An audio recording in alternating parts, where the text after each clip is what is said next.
What made you think you was gonna be able to lift appliances with your wife? Um, Knee jerk reaction is tools exist, so you can distribute weight. That's a knee jerk reaction. Long term, What on reaction? knee jerk. It's like the What the hell quickest is that? reaction I can give you. It's the quickest reaction I can give you, just off the top of the head, without thinking too much about it.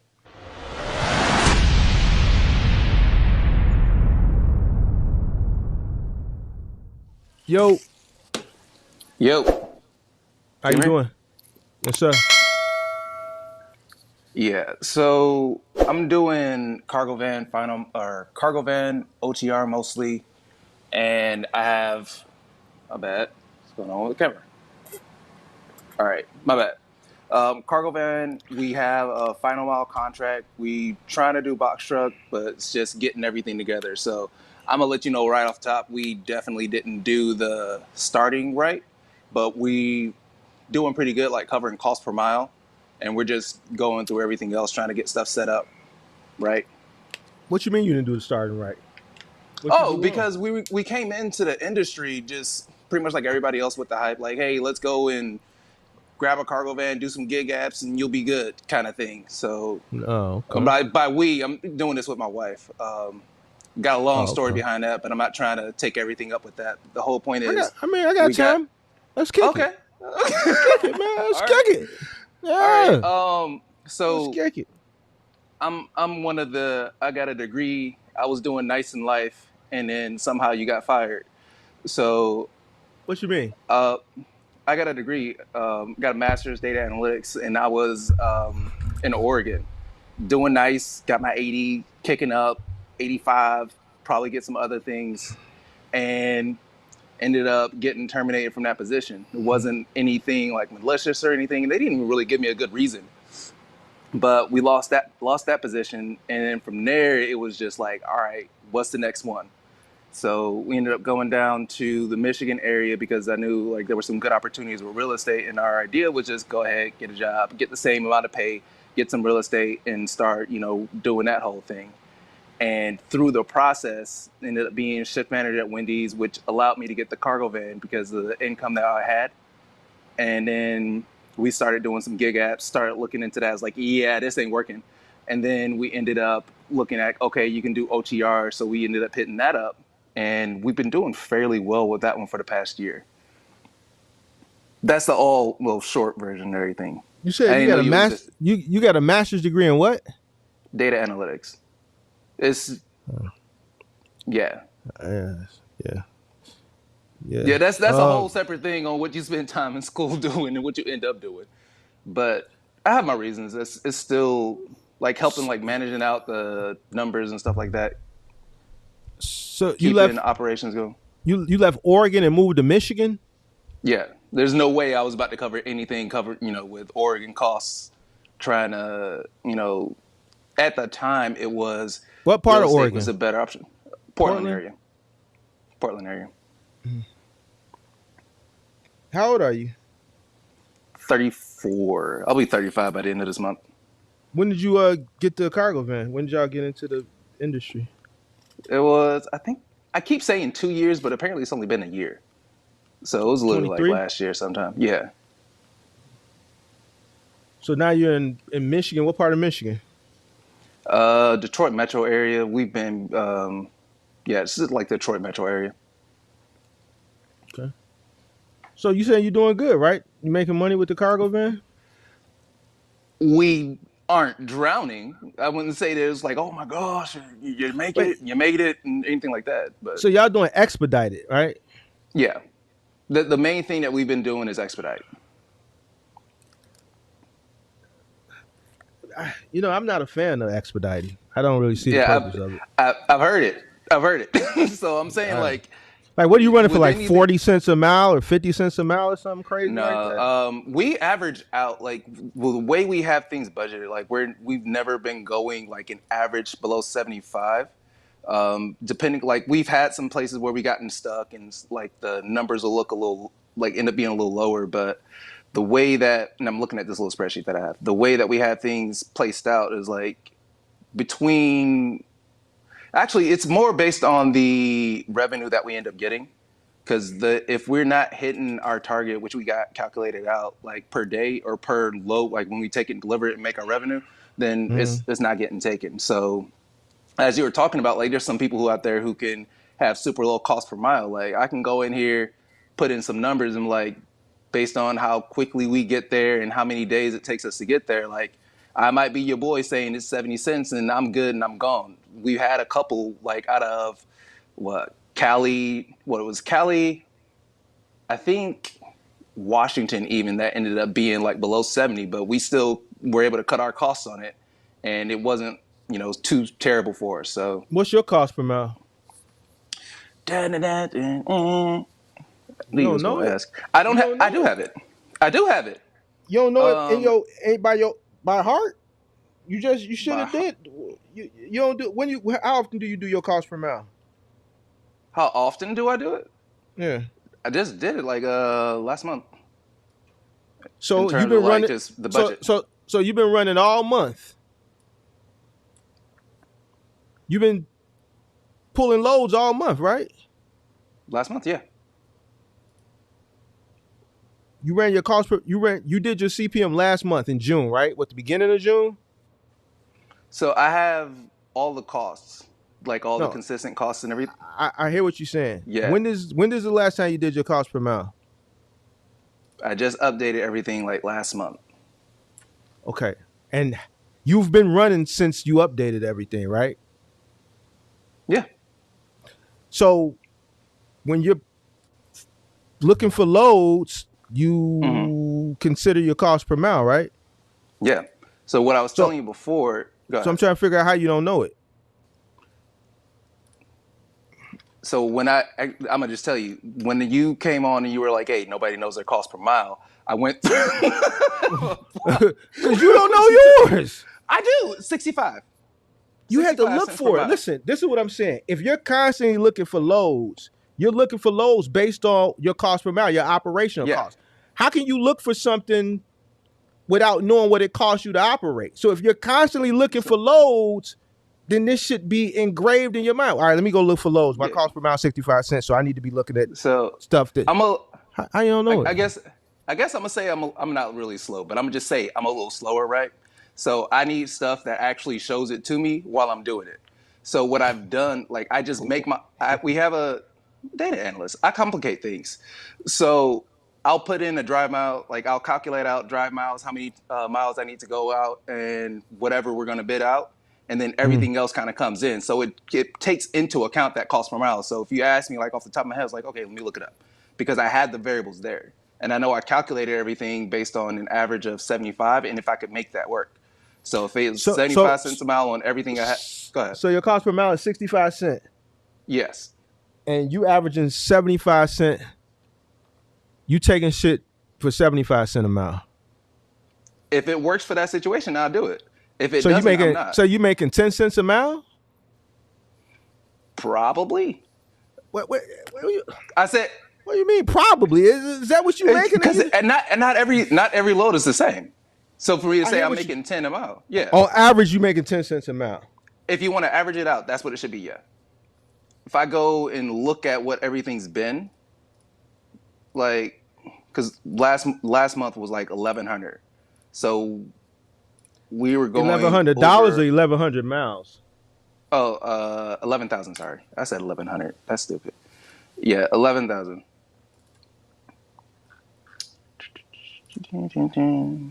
Here. You grossed eleven So thousand last for month. yeah, just a little over. So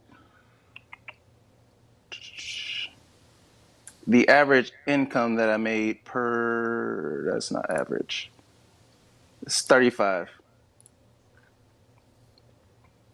cents per 3,500. mile. 35 cents per mile after I take out fuel. So I still Wait, need to wait, wait, take wait, out wait. Hold on, bro. Hold so on, hold on, hold on, hold on, 35 hold take out fuel 24. So that was 11. on. What? I'm 11 cents per confused. mile is average income. Is what you make. Yeah, that's just extra after we cover the expenses. So that's what you're earning, 11 cents per mile. That's what you're Yeah. netting, is what you're telling me. After we take out everything, and we do have included like our own living costs in there, because I know you had, because when you were doing your costs and I was trying to pay attention to make sure I had this linked up right, you only did like fixed and variable, and then someone was talking about their living expenses. You're like, that didn't belong in there or something. So it's not included in the fixed or variable, but I just added it as another percentage, which is still calculated in, and that's like 21 cents per mile to give us what we want, all calculated Yo, in that yo, yo, 65. your cost for living gotta be real minimal, bro. Like y'all gotta be living like minimal. If you telling me you're running and you're netting, I'm just going by what you telling me. I Okay. really didn't understand half the stuff you said because you talk, But let's go with what you say. 11 cents a mile, average 70 miles an hour, right? Making like 55. oh, so like 50. So like $5 an hour is what y'all profited. I don't know what that per. Well, I'm going off what yeah, I you don't have a telling per me. I'm, hour. I'm breaking it. I'm breaking it down for you. I'm just going off with what you telling me, bro. Yeah, I mean, if that's the quick math, I'm not the quick math guy. Like I'm gonna get cooked on every last one. That's probably why you're not. That's probably why it's not working out for you. It's going fine. It's not, because the thing about it, like even with doing okay, it's not something that either of us thoroughly enjoy. It's not like, oh I, yeah, we I, get to I go and do it. So let me ask you this: what kind of van you got? it's a ProMaster. It's a 136 wheelbase, All 2500, right. What year? 2020. What do you pay on it a month? 550. It's actually a little less. I round up. What's your insurance a month? With everything that we have, the insurance, with us doing Final Mile 2, is I think it's a little around 14 because we paid some of our policies out. I average it up. The 1,400 actual a bill, month. the average bill comes out, our bill comes out is like 1050, but because we did some Final Mile stuff, we had some other things kick up. And Michigan apparently is like really crazy with insurance. Okay. Well, So, not really, cause I have a subscriber who he has a cargo van, F2 mhm, T250, and he was at 1,800, and I took him to my broker, and now he's at 898. okay. So what I'm asking you is, you're paying $1,400 a month for I insurance in your averaged it. van. So right now, if you look at my bill, it's going to say like 1060 or 1050, 1040, somewhere around there, right? Mm-hmm. And then we bought up some policies like what was it, workers' comp insurance, that ended up doing that because we have a middle mile or final mile contract, sorry, that Mm-hmm. we were doing. And then there Did they was did they there require was that? some other things Did they for require it? the final mile. Yeah, for the Yeah. final mile, we were talking to them about it, and like, well, you can do a waiver, but they, So because are you still doing some that contract? Are you still doing that contract? we still have it, but it's a little much to do with my wife on the Is it a final mile. dedicated? So Is it a dedicated contract? dedicated, no. So It's so more when do you like do it? we're not currently doing anything. We're trying to see if we can get someone hired to do that piece of it. Wait, So you got yeah, one van, right? we have one cargo van. It's a box truck contract. So we rented a box truck for a bit and tried it out. We did that, and running the cost on that one is like, yeah, no, I'm not doing this without owning a box truck. So you got a contract that you're not running, but you got the insurance for the contract and the workers comp for a contract that you are not running because it's a box truck contract, but you have a cargo van, but you're paying the cost as if you were running it. Is that what you're telling me? The workers comp, I think, is the only difference because we have everything OTR. So between what that contract would require for insurance, we have over that. It's just the workers comp insurance, and there was like one other thing that we ended up buying. You One don't you other don't part of the policy that we bought. What's that? I can't remember exactly what it was, but it was something else that we ended up needing, and we just ended up paying it in full. So when you asked me how much I paid for insurance, I Hold rounded on, it bro. up Hold because on, bro. Let's of slow down. some of the Let's parts of the slow down. policy we paid in full. You bought something and added to your policy, but you don't know what it is? I don't remember what part of it was. It was, I'd have to look, but Was it an I'd have to umbrella? look at. Was it an umbrella? No, I'm trying to think. I know it was USLI was one of the people we were talking to. No, it was installation insurance. That's what it was. Installation Installation? insurance for the contract. So that was part of what we bought out Why'd you do that? because they required it. Contract Why'd required you? installation insurance But you're not doing the contract, and why would you pay it out for the year? I understand because because you got we it weren't. cheaper. So Here's the the thing. plan was. Go ahead. Let me kick it with you real quick. It's a final amount contract. Was it for furniture, appliances? What was it for? Appliance installation with mixed with some other stuff. There was actually All some right. So conversation. let me ask you this, and you were gonna do this with your wife, right? We did it for a little bit, and I'm like, yeah, you're not doing this. What made you think that you and I don't know your wife, but you clearly new to the channel, right? You new to the channel, Yeah. right? You got to be new. All right. So let me hit you with the disclaimer. Give me a second, okay? Hold on. Warning. The following content contains strong language and may not be suitable for children. This content is primarily for adults as this is a trucking channel and truckers have filthy mouths. Please don't tweak if I say viewer discretion is advised.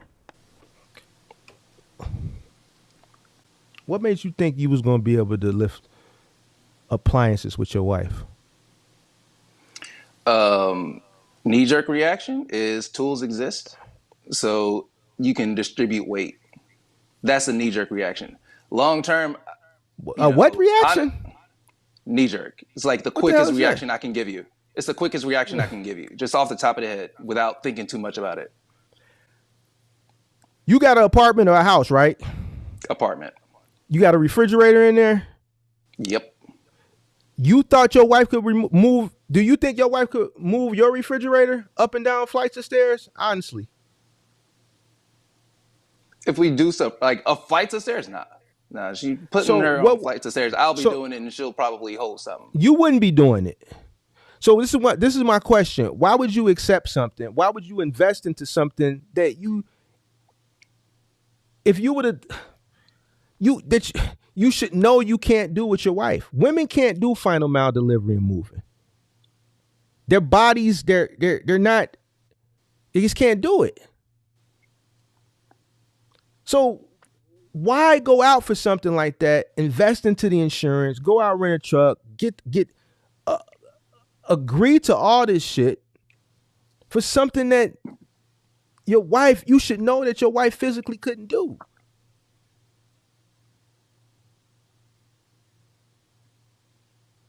Question answered. I'm just curious. So she's actually the one that's been doing most of like finding the contracts and pulling them together. Like I can pull stuff together and see like, okay, we can make this work. This will work this way. Do most of the work behind stuff. But when she goes and does that work, like she'll go and find like, hey, this exists. Let's go try this out. Because the way that she operates a lot of the time is instead of us sitting and trying to figure this out or do this thing or whatever, like just go take the opportunity and see what's there. If it doesn't work, it doesn't work. But it's better to go and try it out than to not do anything at all. So the answer of do I think it was going to work? Like, we'll see. I'm not about to tell you what you can and can't do, but we'll see. Obviously, we saw, and that's I'm what gonna tell you. it. I'm gonna tell you. You can't do it. It's grown Yeah. men that listen to me. It's men that can't do that type of work.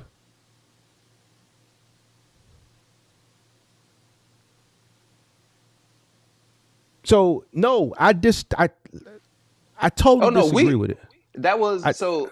Just to be clear, it was done and dusted. So we did it, I hear but what we you're have saying. that. Yeah. Okay. So But it's not. you're It's not. paying. Listen to me. You're paying for stuff that you're not doing. You're paying for So stuff it's that whether you did or you didn't, longevity, listen, it was only a matter of time you was going to come across a 28 cubic foot French door refrigerator, 3 or 4 flights of stairs. It wasn't going to happen, bro. It was Yeah. only a matter of time you was going to come across an armoire, a 300-400-pound armoire, or 93 inch sleeper sofa.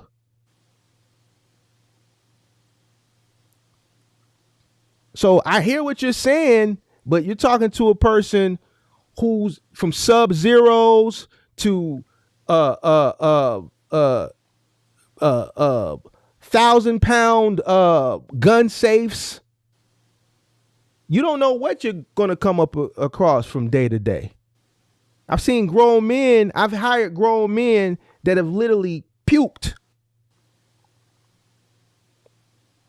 So this is what I'm trying to understand, right? I hear what you're saying, but in this industry, that's not the way to go. I did a live stream this morning. I talked about it. I don't know if you were watching. Yeah, I didn't catch that. You have to know what you're investing in. You have to have a full understanding about what you're getting into. There is no way. Just look. You got an apartment that's furnished. I don't even know what to say, bro. But you got this insurance. You got a van. You got all this insurance that you've pretty much paid for the year now. So you kind of stuck with it. You're paying $1,400 a month, right? All in, pretty much. You're saying $1,400 a month, right? That's what I'm averaging out to. Yeah. For your insurance, another $500. You say $50, so about, let's say $2,000 for your van and insurance cost a month, right? Mm-hmm. What about any other fixed expenses that you have? Total fixed is $2,570 for the way I have it calculated. 2,500. 2,570 total. What fixed. about what your variable costs average out to? Fuel compounds, but it's mostly what variable is pretty much only, variable is pretty much only fuel, and then if I do diesel, so right now it's what 4,000 if I do it. If I'm doing OTR and I'm going 17 hours, like it's based on me paying for fuel and then paying fuel to kind of move. So it's higher than it actually ends up being. You run OTRs. You run OTR, so it can't be just fuel. Unless I'm real special and I don't know what else to consider variable. Most of what I have is fixed, and then there's how tall are you? Fuel. How tall are you? 5'8", 5'9", somewhere. I used to say I was 5'7", but apparently how much you weigh? About 180. So you pretty healthy guy, right? I'd say so. 180. You're not famished or anything, right? Oh, so no. Was what you just fast the whole time you on the road? Okay, so I put that in that other part that you were saying is like your own expenses doesn't count. 500. So you put 500 on there. Your variable costs are all things that fluctuate. So if you're working, you're over the road, if you sleep in a hotel, that's part of your variable cost. It's not just fuel. If you eat, it's part of your variable cost. This is what I'm saying. Your cost per mile can't be what you're telling me your cost per mile is, because you're not adding everything in to your cost per mile. Anything that you spend money on, but you just said everything is fuel. Well, I want to know what your true cost per mile is.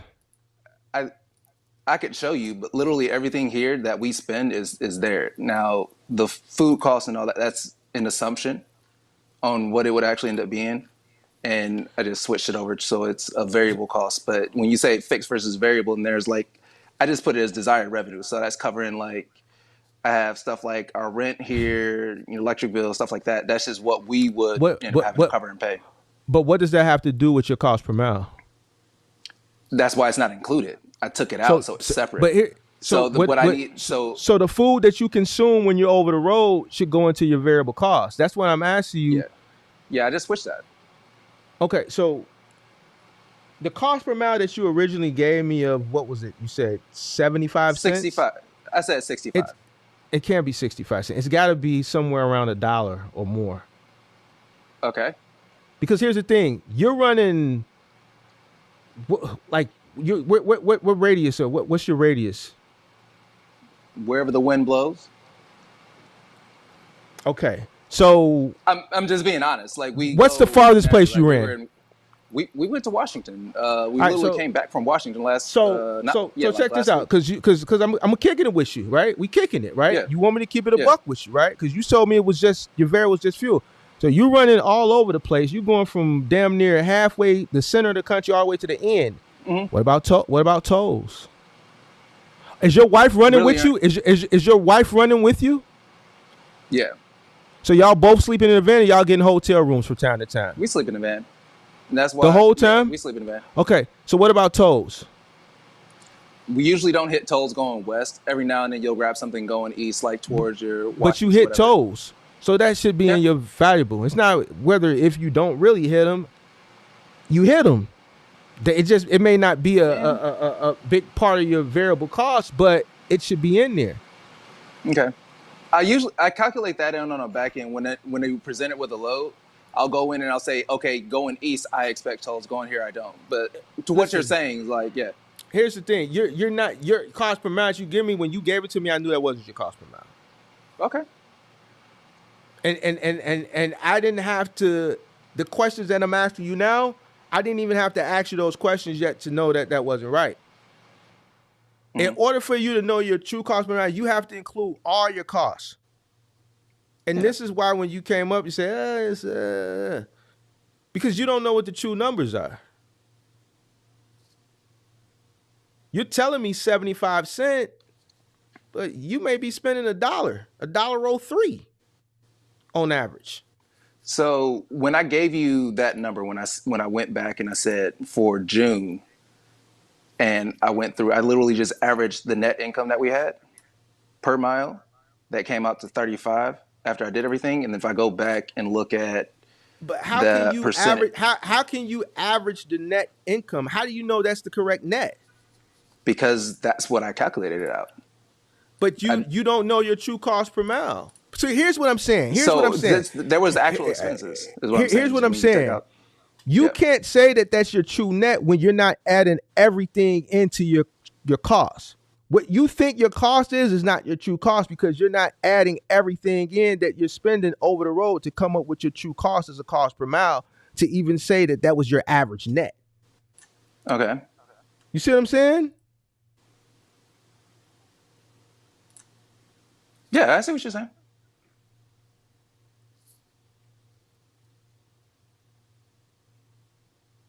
So I let me ask you this. You do something else besides the cargo van thing, right? You still work at Wendy's or no? No. So the cargo van the cargo van is the sole income right now, right? Yeah. And now, honestly, because I want to get to the bottom of this and correct the behavior so that you could be on your way. Honestly, be honest with me. Don't talk in the data analytic terminology using the words and shit. Because see, that's where I think you too smart for your own good. As far as the data as a data analyst, but this is something different. You trying to do the data. Fixed variable divided by miles equals cost per mile. You trying to be all data analytic. It's not that serious. Mm-hmm. It's that serious, but it's not as serious as you trying to make it. The equation is simple. Are you making money in your cargo van? Yes or no? Are you operating at a loss or are you profiting? Honestly. Profiting.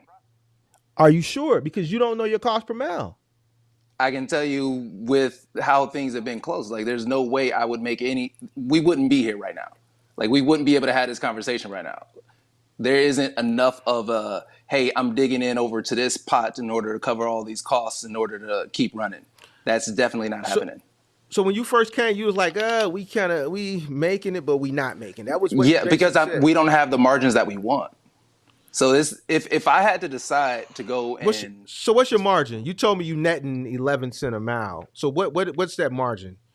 What does that equate to from a like margin? in terms of revenue, extra revenue, Ain't no extra revenue. Is what you like what are you saying? What are you what do you saying? mean? Margin? What do you mean? What do you mean extra What do revenue? you?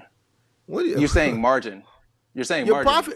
profit margin. You're an analytic data analyst. You know your Yeah, profit margin. I gotta define stuff. You said margins, like there's different. Like I said, I already Profit told you from the margin. get. I could Profit okay. margin. Percentage? You want percentage or just like the per mile, or what do you want? Percentage. Like percentage. So I've got what almost 27% pegged for what we actually end up making to cover like our what is like housing and the other things that wasn't considered in there, like covering internet, covering this.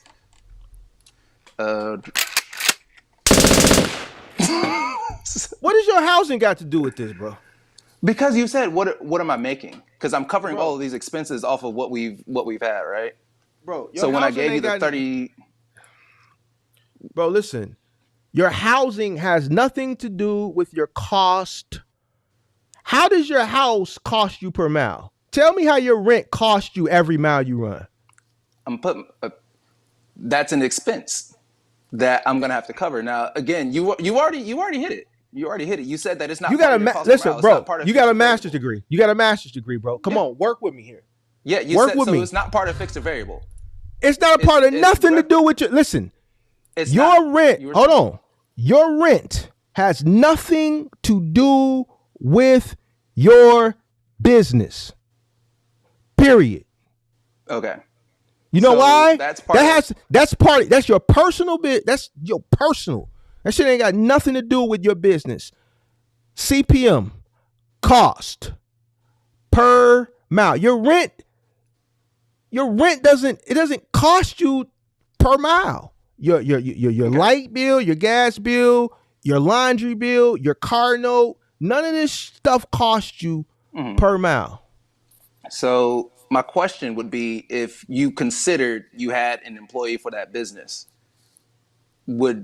and that's what your wage is based on. Hey, I need to be able to cover X, Y costs. Let's just call it $2,000, right?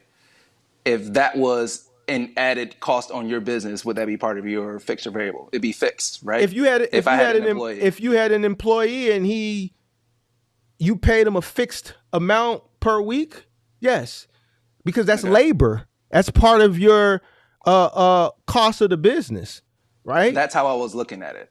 When I did it initially, that's how I was looking at it, because I'm technically an employee. I got to cover my own costs too. So that's how I looked at it. No. Whatever you pay yourself is what you pay yourself. What your cost of living has nothing to do with the business.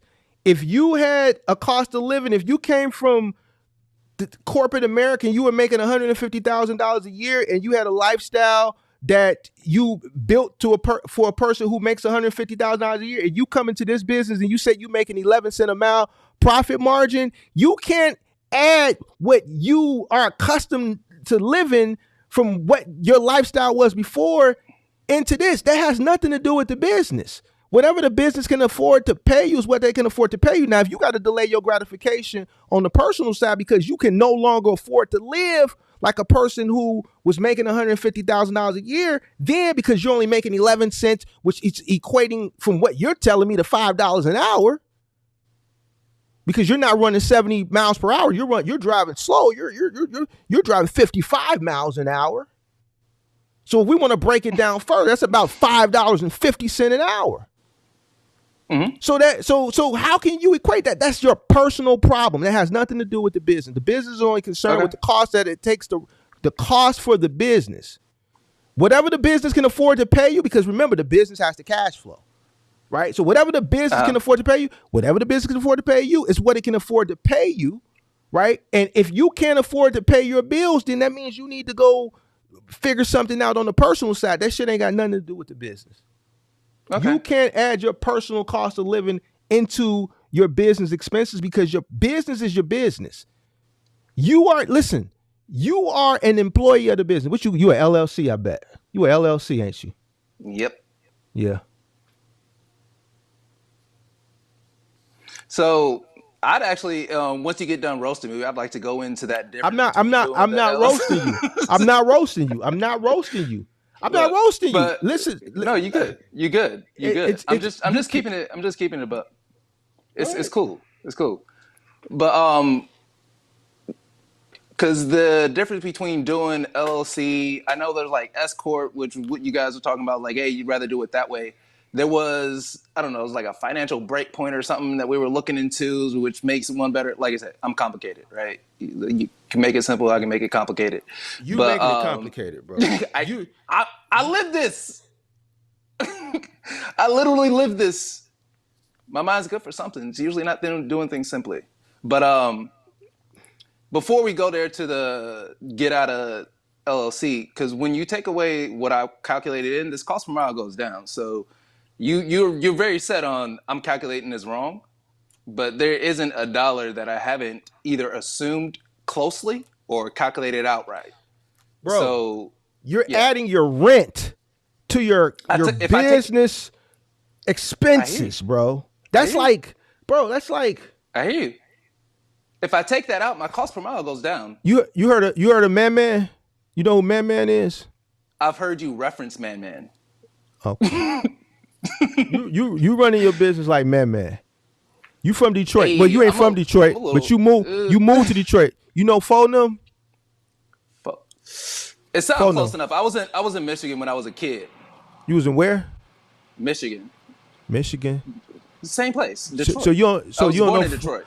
Oh, so you was born in Detroit.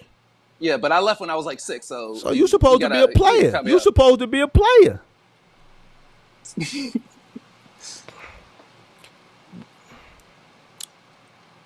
All I wanted to say was if we take off them living expenses, which I said was like what, almost 26%, 27%, that cost per mile goes down.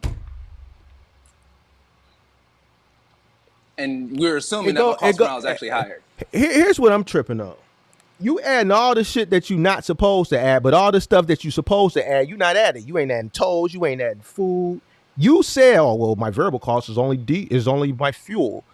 All this money that you spend on the road, you spend money on the road, bro. Don't act like y'all just driving and then crawling in the back of that van and snuggling up. What y'all got back there? A little pallet mattress, like a little twin size pallet mattress in the back of the van? A blow up? What's a twin? Actually, it ends up, what is it? It's not even a twin. It's probably a queen because it take up the whole back when you would blow it up. But usually you just use the chair. Roll down the chair and tug it. Y'all doing this all the way across the road? Hey, listen. I commend you. I commend you. If you getting it like that, you getting it like that. But here's the thing: if you gonna be getting it like that, you gotta make sure that you getting to the money too. Yeah, and that's why I said it's not luxurious. I'm looking at this as in a retrospect. Like, man, there's a couple different ways we probably could have done this. There's a couple different things that we probably could have done better. Like if we had been introduced to the idea of trying to do moves while I was at Wendy's, for example, because we really just looking for options, right? We were looking for options. This was one that came up. We looked at it a little bit. We did some research and we got it going.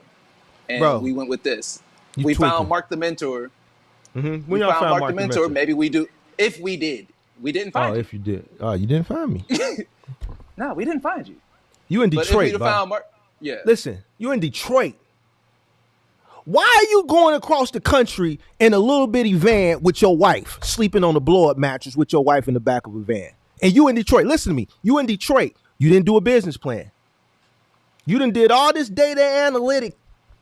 You done oversmarted yourself. You done outsmarted yourself. You done added all the shit that you wasn't supposed to add to your expenses, and the shit that you was supposed to add, you didn't add that, and you thought you was doing something. You're in Detroit.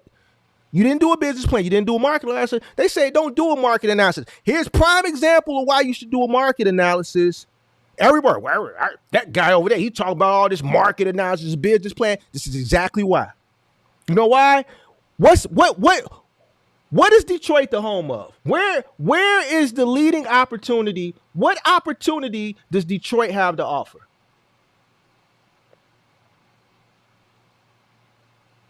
Should be manufacturing. Most of manufacturing plants, Okay. a lot of them moved out, but still a lot of them are still there. Okay. Now, break it down even further. You're going to have B2B transport. Auto parts. Auto parts.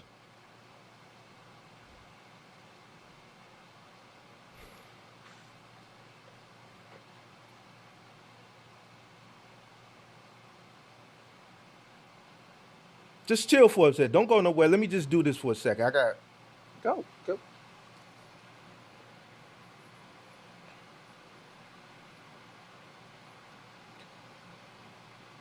This is exactly why you have to do a business plan. This is exactly why you got to do your market analysis. They say, oh man, that guy over there, we got to get out here. This is why you got to do it, because you're running all the way to Washington for 11 cents when you're in a market that people that I make fun of that live in middle America wish they was living in. You got opportunity all around you, but you want to drive way across the country and sleep in the back of a van with your wife for 11 cents a mile.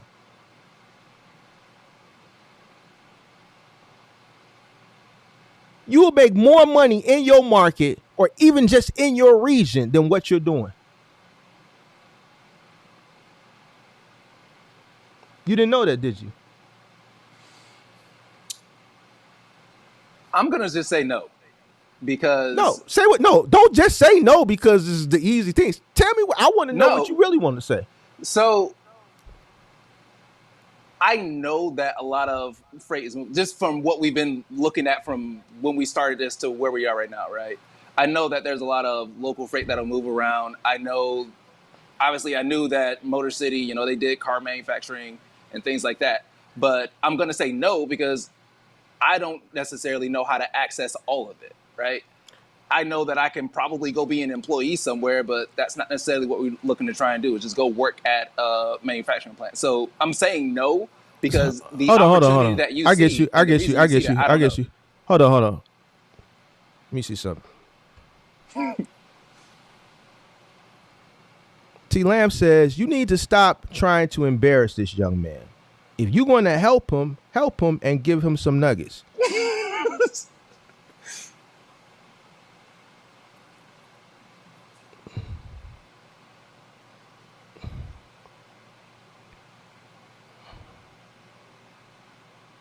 I'm here for a reason. Obviously, I respect the knowledge that you have. So it's about understanding where I can. Hold on. It's always somebody new coming in telling me how to do what I do. Oh, my bad. Let me step out. No. It's always somebody coming in that I can't see in the chat telling me how to do what I do on my time for free.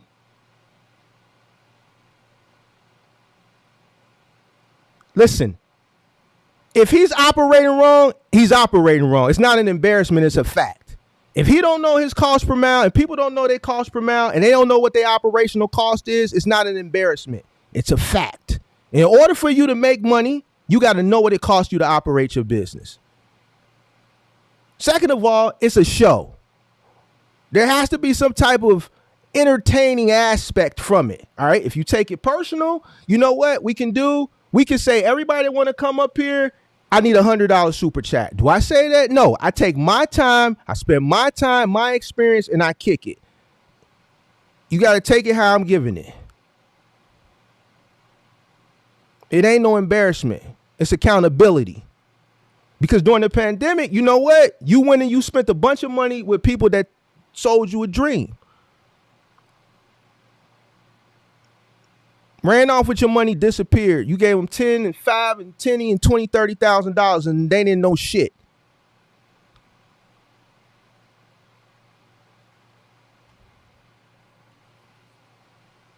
So if I'm taking my time out and all my years of experience and I'm holding him accountable for getting into a business without a business plan, it's not embarrassing. Yeah, it is embarrassing. It is embarrassing. I'm not going easy on nobody. I'm not going easy on nobody. I'm not going easy on you. You know why? Because business ain't easy. It's wolves out here. I'm one of them. I'm one of them. If he was in a logistics company and my company was in there, I would step all over him. On purpose. Because he's naive. That's business. It's cutthroat. I'm going to step over it. I'm going to take advantage of the fact that he's naive.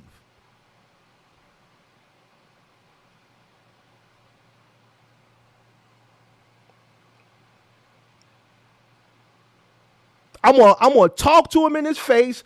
Oh, okay, you got your van over there. Oh, okay, yeah. Okay, yo, you at 11 cent a mile? Yeah, that's good.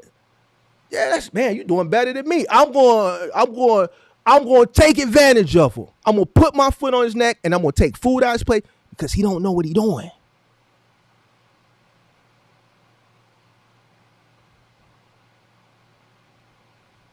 This is what coaching and mentoring somebody is. Listen, this new generation, I don't know what's up with y'all. I remember back in the day when you tried out for the basketball team and you ran drills and you fucked up a drill. You know what the coach did? Hit you with a paddle. Bend over, hold your nuts. You fucked up the whole drill. Bend over, hold your nuts. Coach had a paddle.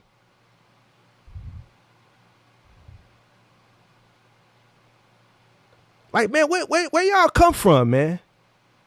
I ain't talking to you. Where y'all be at? Where y'all think business is like, oh, laissez-faire and rosy and shit like that?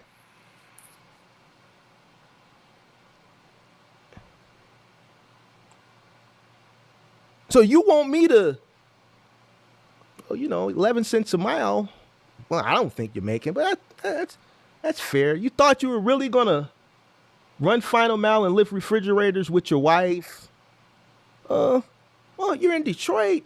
Well, you know what? Keep running across the country for that 11 cents a mile. And you know what? I was going to tell you that you can make more money probably in your local market because these are the opportunities. But you know what? Keep doing what you're doing because I don't want to be harsh.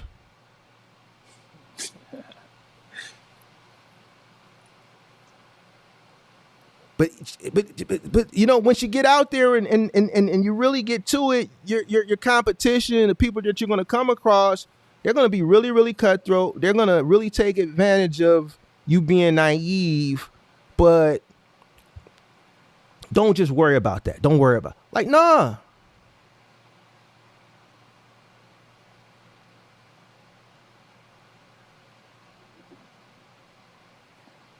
This guy can make more money doing Amazon flexing his van than what he doing.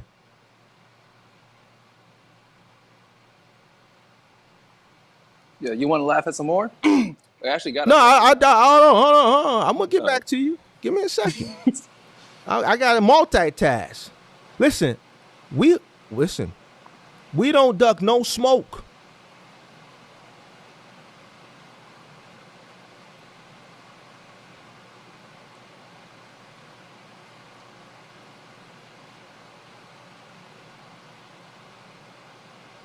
I could easily drop the link. Yo, hit the Cash App. Your favorite content creators, and I ain't talking about box truck. Any sector you go on YouTube, you want to talk to your favorite content creators, hit the Cash App. Where do you see these links and where do you see me asking for money? So listen, if I want to take my time and coach people based on my experience and give them the nuggets and the gems, they got to be held accountable too. Period. All right, man. I'm sorry for taking the time. Oh, no, you good. You good, man. The reason I really wanted to chime in is because I understand, like, I get your approach with a lot of stuff, and I know that I'm ignorant. Like I know I don't know everything, and even if I try to learn everything, I'm still not gonna know everything. So I respect the fact that you have stuff that you know, you have things that you've experienced, you've gone through, and it's learning from that. I've always been the type where I don't care how I take it. Like if my plate looks like it looks, that's what it looks like. And then when you give me the game, you say you're a wolf. I don't know. I might be something similar. I'm still a little soft. Like I don't like hurting people and breaking their necks and nothing. But It's not you're hurt, not gonna. bro. It's No, not hurt. I'm saying you're not. It's I know not you're not hurt. doing that. It's not. I know you're not doing Because that. I haven't called you out your name. I haven't Yeah. disrespected you. I'm putting things into perspective for you. Yeah. Because I want you to look at things and be like, damn, that do make sense. You know why? So- Because you can only do this so many times in business. You're going to continue to do this, and it's going to start costing you. Yeah. So all I'm Because I'm trying to get at, yeah. Go ahead. Go ahead. No, I you was got just it. trying to say all I'm trying to get at is this is an opportunity for me to take my specific situation and see how you can spin it. Because obviously there's stuff I don't see. So I want to see what you see. I was finna cook up with you, but somebody said something in the chat, so I had to jump in the chat. Yeah. All right. Man, I don't care about humble. Listen, let me explain something to you. Humble don't mean nothing in business. You can be humble, but it's a wolf out there that's looking to. Let me stop talking to this person. Check this out, bro. All right. See, it's people like that. I swear for God. Listen, you in Metro Detroit, bro. The stuff you're doing it all wrong, right? You're doing it all wrong. You got a cargo van. I'm not a fan of OTR cargo van for this very reason right here. It's too complicated. The margins are very, very small. You're in freight gold. You're in a freight gold mine. So why drive from Detroit all the way to Washington and tell me you're netting 11 cents a mile when you're in a market where all that time that you took for that minimal amount of money, you could be making more than that and sleeping in your own bed every night. You could be doing regional work. I know people that run regional just doing auto parts.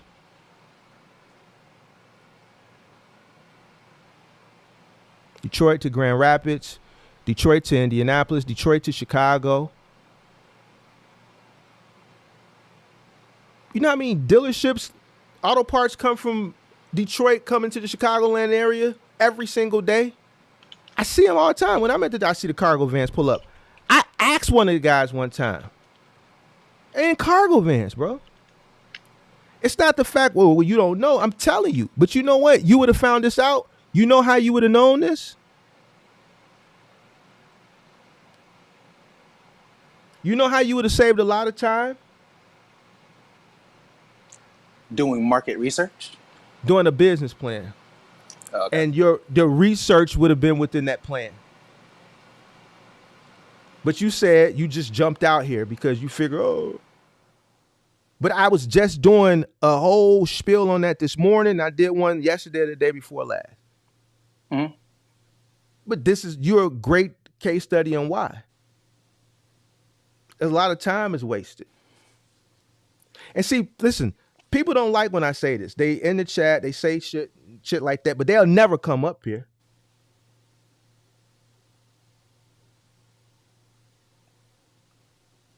I'm telling you what's in the best interest for you. There's no way in the world I would be living in Detroit and I'd be driving a cargo van to Washington State or wherever the hell you said you went to for 11 cents a mile.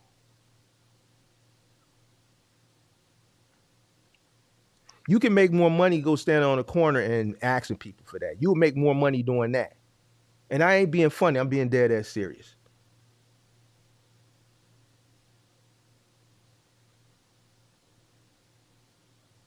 So I can't.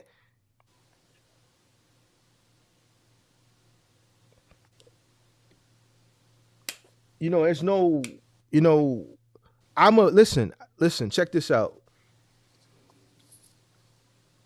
I am a stickler for knowing your costs and planning. Period. I'm not going to change. I'm not going to change for nobody because I know what it takes to get to the top.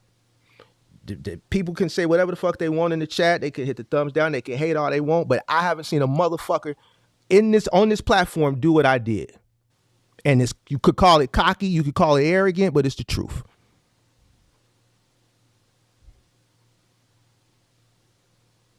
And I'll put a bag up.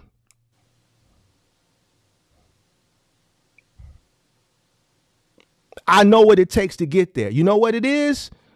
Plan and knowing what it costs you to run your business.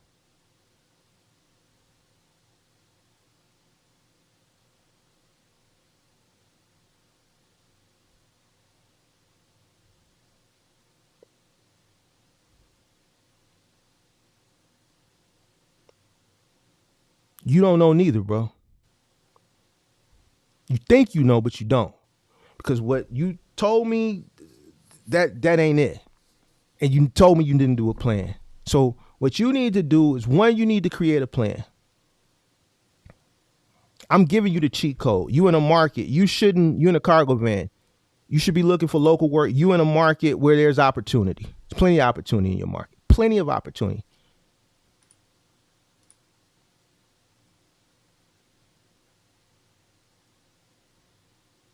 Plenty of opportunity. Final mile, appliance in a cargo van, you shouldn't even be looking at that shit. OTR in a cargo van coming out of Detroit, that shouldn't even be a thought that should be crossing your mind.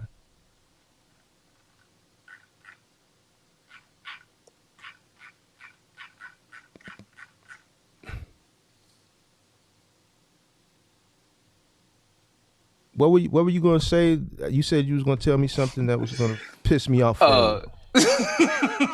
Yo, I ain't trying to give you another headache. So it's too late. You didn't give it to me. This person in the chat. Let's start easy. So, which one's actually gonna be easy? All right, auto parts is there. You said I could probably make more of Flex. We actually have a Flex account. I was serious, but I was joking. But here's the point.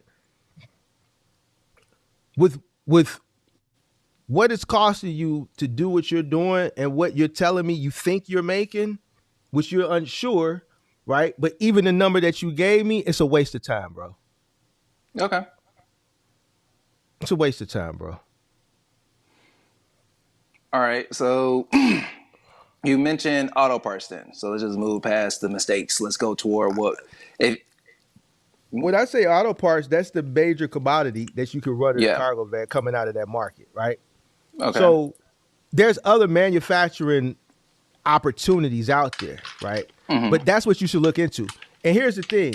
You mentioned that your wife does all the looking, right? Yeah. But this is why it's important for you to do this planning. Because coming out of Detroit, how do you skip over what the major thing coming out of Detroit is? Do you understand why I'm so hard on this planning? I understand do you see? But do you see why now?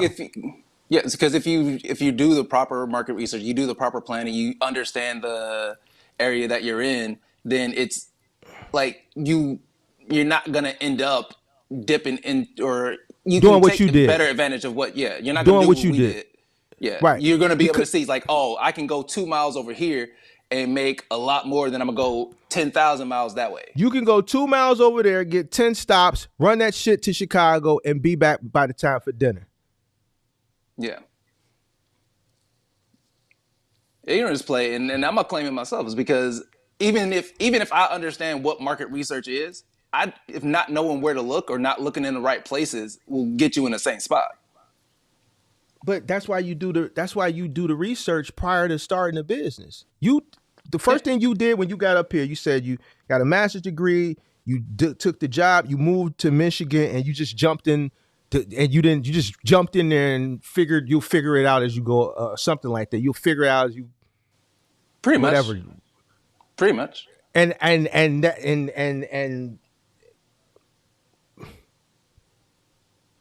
you, I'm I I don't agree with it. I'm totally against it. And I speak down on people that do that.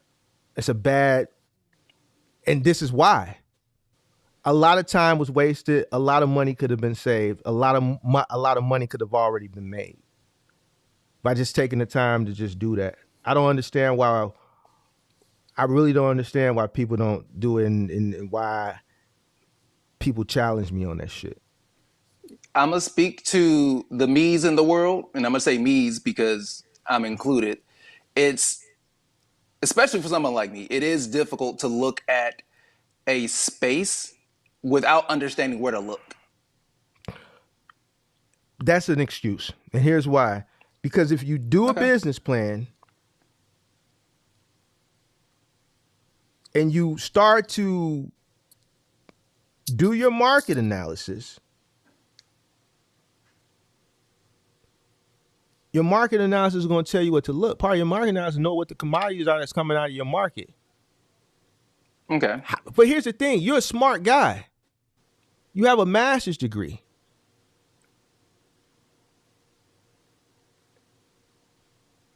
Some of the mistakes that you made are kind of like blonde mistakes. I call them blonde mistakes.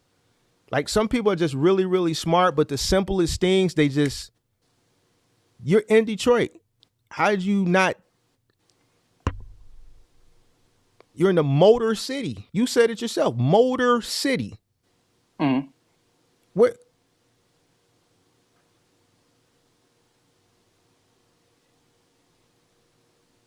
How did you miss that? Like I was saying before, it's not understanding what you're looking at because even when because we redid a business plan, we didn't have one when we started, but we redid a business plan. Even going through that, I don't have here anything with manufacturing parts or anything that, just doing some. And by the way, it's not detailed market research. I take that one right now. It's like we didn't do like super detailed market research, but there's nothing in there that says, oh, here's this opportunity. We'll take that. We see an opportunity and we like, okay, let's build toward that opportunity. But that's what we find. So to your point, or rather to the point that I was saying earlier, the me's in the world aren't seeing, we're having our blonde moments maybe. Just to, go with the analogy you were using. Like I'll go and I'll Google all day and I'm looking for stuff, trying to see what I can find. But if I'm not connecting the dots, I'm not going to see, oh, well, why don't you go to this place, set up this way to do this thing, to grab this commodity and position yourself to contest these contracts or whatever the play might end up being. That's what I'm saying.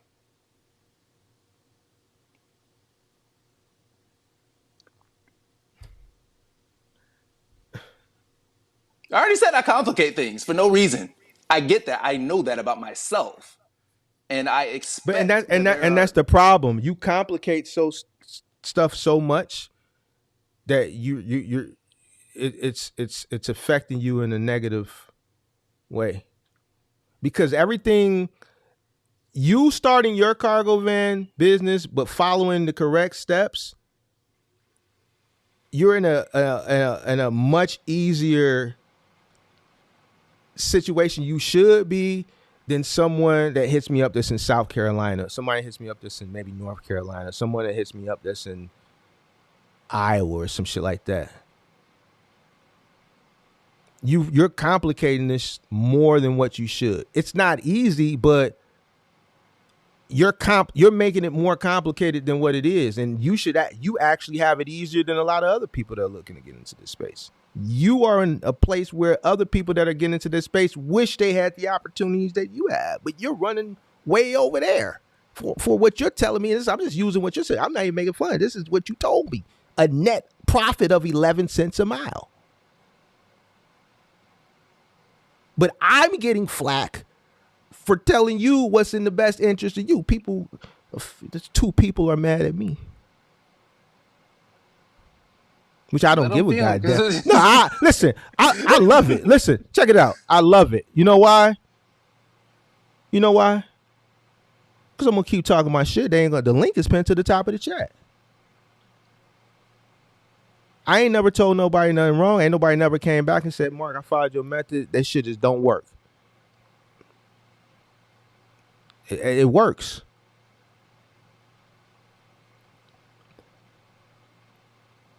You got to stop overcomplicating stuff. What you need to do is you need to do a reset. All right. We just gonna, you need to do a reset. Your wife is your business partner, right? Maybe you should do the research, because if you telling me your wife, and listen, this is why I don't like talking to people with wives, because I don't want you to get offended. You know what I'm saying? But if y'all partners and you're allowing her, and I'm not saying because she's a woman ain't got nothing to do with that, but if you're allowing her to do all the research and you're just doing the work, but she's doing the research and she's got you doing final mile, why in God's green earth did you and your wife think y'all was finna be able to lift 28 cubic foot French door refrigerators with your wife? Is beyond me, bro. I don't know why you thought that it would be in the best interest to take a cargo van all across the country. Is beyond me. But you're telling me she's leading that, and that's fine if that's what you want to do, but I'm gonna keep it funky with you. Maybe you should take on that role. Somebody got to take that role, or you need to talk to her and y'all need to put y'all heads together and y'all need to come up with a plan and start doing stuff that makes sense. Cool. You need to do a reset. If I was you, I wouldn't be driving a cargo van across the country, sleeping in the back of it. And I live in Detroit.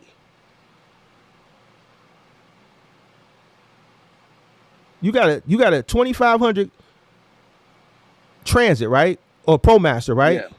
Yeah. ProMaster. But I got a little short boy.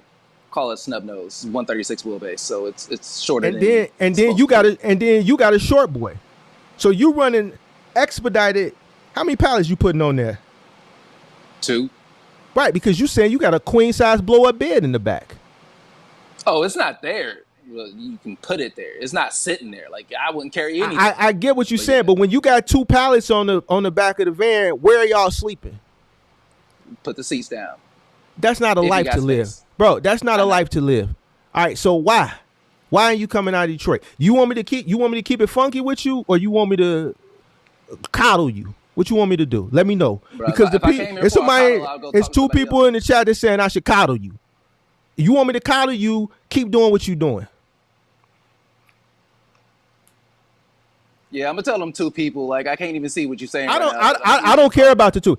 Turn the phone landscape mode, and then you can see the comments. Turn the phone landscape mode, and then you should see up in the up in the top right corner. You see the chat icon box. So you can open it up. Yeah, I'll probably watch it because I'm on my phone right now, and it just put me through the actual. Yeah, there's like a little website, so I'm not even on YouTube right now. I'm just through the. Oh, okay. Through the thing, so. Nah, no, I know you're on the website. You're on the website for the link. If you turn your phone, is that portrait mode or landscape mode? When you turn it wasn't showing me. I'm not gonna fight it. It wasn't showing me. All right, so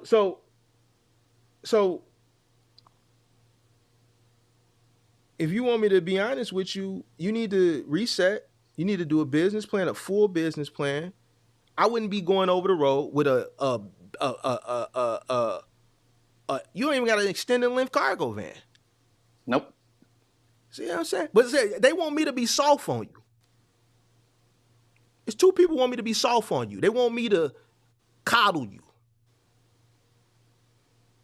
Listen, I'm not going to coddle you. I'm not going to coddle you. You done did everything the wrong goddamn way because you didn't do what was in the best interest for you. You didn't do a business plan. You in a cargo van in Detroit. Do you a business plan, find you some local contracts. There's plenty of local contracts there. You looking in the wrong, you looking. Look, you go look. I just gave you what the main thing. Y'all are known for manufacturing vehicles. It's part contracts. Look at US Pack. They got a lot of part contracts. It's another company. I can't think of the name right now because I'm flustered. Mm.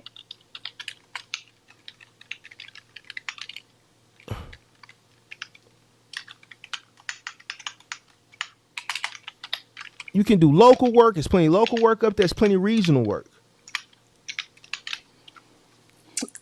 So I can see that there's regional or local regional work, just the way that some of the stuff pops up. Because obviously, load board, we see that every day. I can see the stuff that's like local and get into a place where we. That's actually one of the things we're looking at. Just didn't know necessarily where to look. Yeah. Well, where are you looking at now? Oh, you Google stuff and then see what we can find. Like it's just contracts. So we look for contracts, for shipping contracts, and the Listen, approach to go to. start looking at 3PLs for cargo vans. Okay. All right. Start looking for dedicated. A lot of people get caught up on that contract. Yeah, that's fine. Look for dedicated. So what's the difference between dedicated and contract? Just so we can, keep it a buck for the ignorance of me. It's pretty much the same thing, but I think a lot of people that are coming to this space, they get hung up on this contract thing when you should be really looking dedicated. It's really the same thing, but dedicated is more 5, 6 day, 7 day a week. Contract is dedicated too, but you want to use the correct terminology. You're more dedicated, right? You got one van, it's dedicated. Okay. All right. So you want to look for something that's dedicated, that's on a local level or a regional level. Auto parts is something. Tires. Listen, StockX is there, right? I don't know what that is. This is why you need to do a business. How I know more about your market than you? I can come up with reasons, but I don't. No, you know how I know more about your market than you? Because I know your market. But see, here's the thing. I don't live in your market. You should know your market better than me. There's no way I'm going to let you know. There's no way you can know Chicago better than me. I know Chicago like the back of my hand. It's my market. I'm not going to let nobody outknow me in my own market. If you're going to start a business, right, a logistics business, it's your responsibility to know your market. StockX outsources, all right? StockX is a resale sneaker company. If I want to resell some of my old Jordans and I post them on their website, they post them on their website, I have to ship them to them in Detroit. They're going to authenticate them and then they ship them to the seller. They use logistics companies. Their corporate headquarters is there. The dude who used to own whatever one of them teams, it's right downtown Detroit, I think. Hold on, bro. Let me see, bro. I know T-Force has the contract here. Hold on. But it's a cargo van contract. Hold on.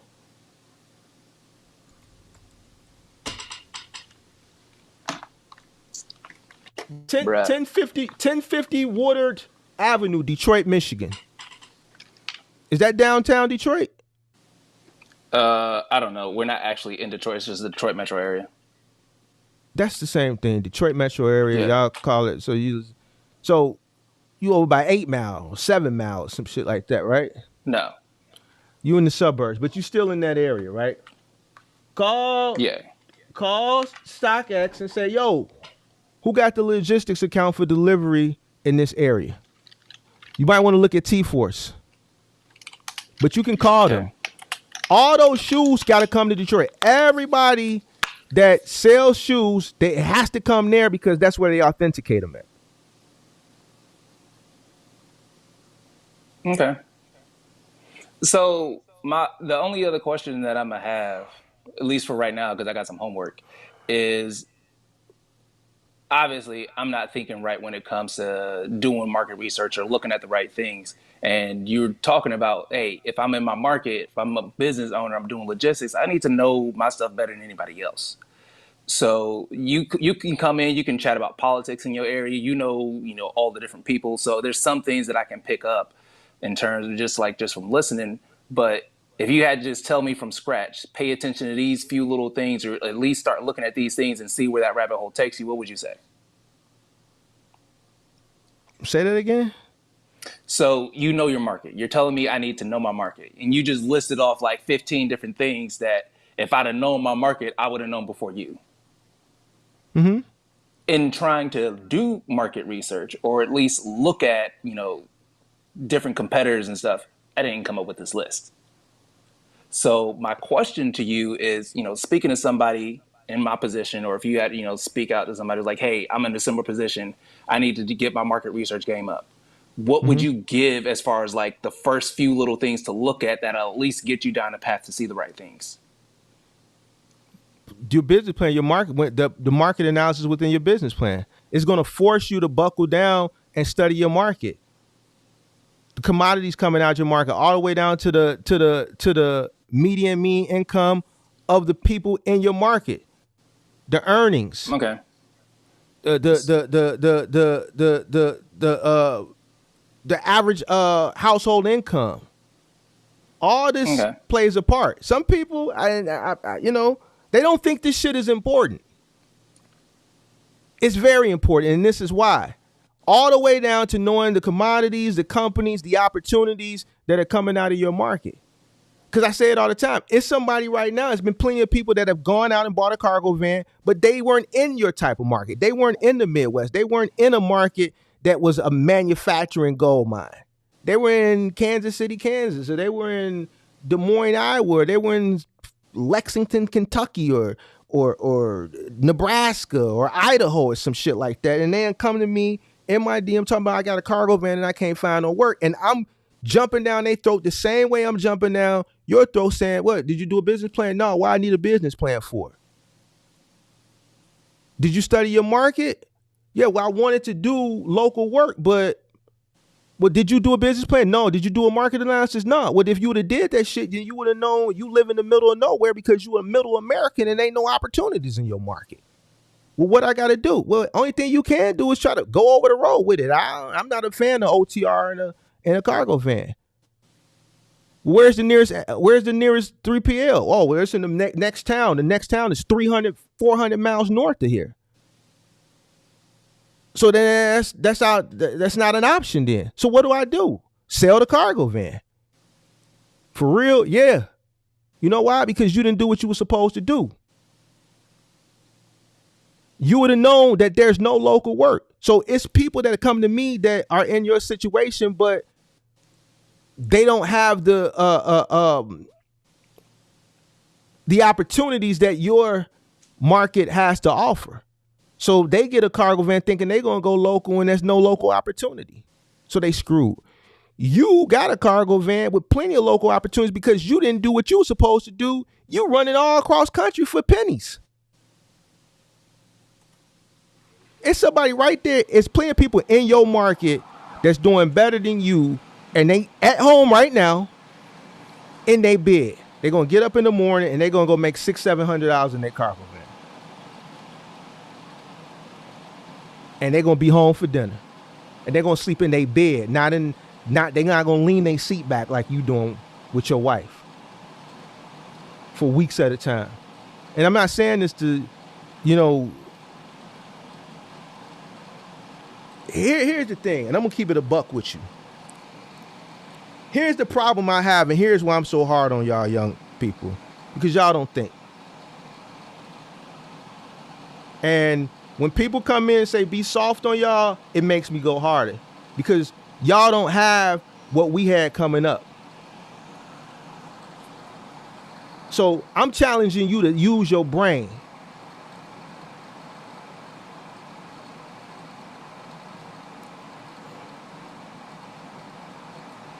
Everything that I've did is to challenge you to think.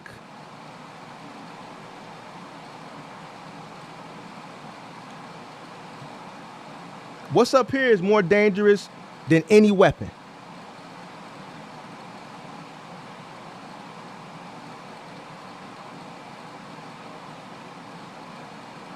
I could tell you smart, you bright. But when it comes to basic stuff, you kind of blonde. You're not the first, probably won't be the last person to tell me that. But see, you real nonchalant about it. Well, my nonchalant is understanding. Like I know that there's stuff for me to work at, and at least when it comes to that. Keep talking. I gotta run to the back. I can hear you through. Yeah. All right. So the headphones though. I know that there's like, especially with the whole like understanding simple stuff or not making things complicated. Like that's been the story of my life. Like I've been getting that feedback. The space for me is getting somewhere where I can understand how not to do that, and that's probably in and of itself a bit counterintuitive. Like, but I can only do what I can see. I can only understand what I put my hands to. You know, with data, just because like, yeah, I got the degree, like you put some information in front of me, I can start looking at what's on my paper and I can start, picking stuff out. I can start recognizing patterns. But you tell me, I don't know, place a Lego to the right, I'm gonna ask you how far to the right. What am I supposed to be doing here? I can't accept that. I can't accept that. That I can only do what I can do. That's not. If I don't, so here's my thing with that. No. As a business owner, it's your duty to go above and beyond. You can't be, because you said I can only. That's a loser. Like you talking like a loser would talk. Okay. I can only. No, I'm keeping it a buck with you. Listen, yeah, let's do it. It's your job to go above and beyond. The moment you say I can only do, I can only do. You can only do what? That's like a person who you ready to give up before you start. Well, I can only do what I can do. Yeah, and I will stick with it. And here's my understanding of that. Right, when I say I can only do what I can do, or I can only do like I have this theory, like the way that I view life. You got a set of cards. You do what you can with them. Like you playing poker. You doing whatever card game you doing. Right. You got your cards. You can play with them. If somebody like you, for example, we didn't have this call, right? I didn't come on this live. There's some things that you told me that unless I got real lucky, researching on the webs, I probably don't find. Like I look at it, like if you're saying it's a matter of I'm not doing enough or I'm not. It's not lucky, bro. It's not lucky, bro. It's not lucky, because if it was lucky, I wouldn't have the information to give you. I ain't never been lucky. So would you consider walking down the street and seeing $100 bill in front of you lucky, or would you say that was because you were intentional? I'm just trying to understand luck. Let me ask you a question. Who won the battle between Drake and Kendrick Lamar? I ain't even pay attention. I only know stuff that just keeps popping up in the feed. Like I don't even pay attention to it. Who won the presidential debate? I was listening to you talk about it, and I heard a little bit of it, even though I probably wouldn't have paid attention to it anyway. You can roast me later. But to what the sentiment is, Trump. What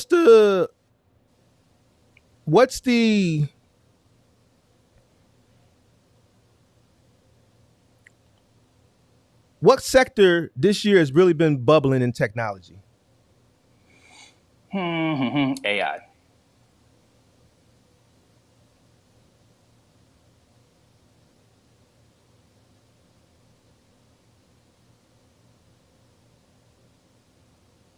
So out of those three questions, you don't follow politics.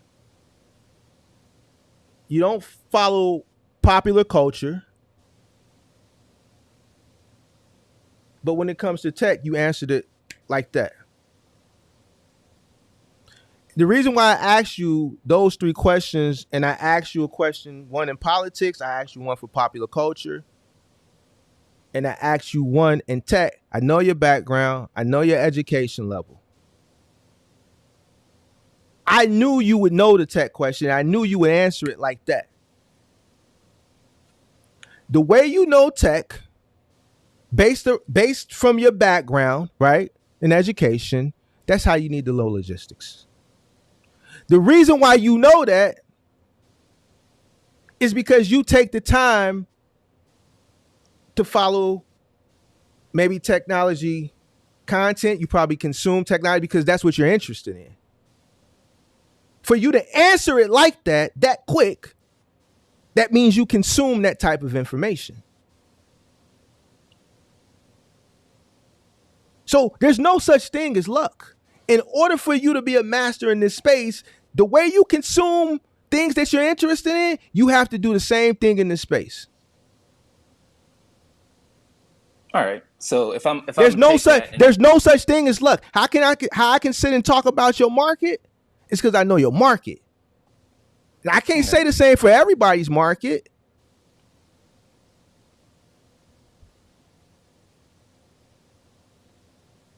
The reason why I can do what I do is because I consume the information that's best for me. If I'm investing into something, I have a full understanding of what I'm getting into.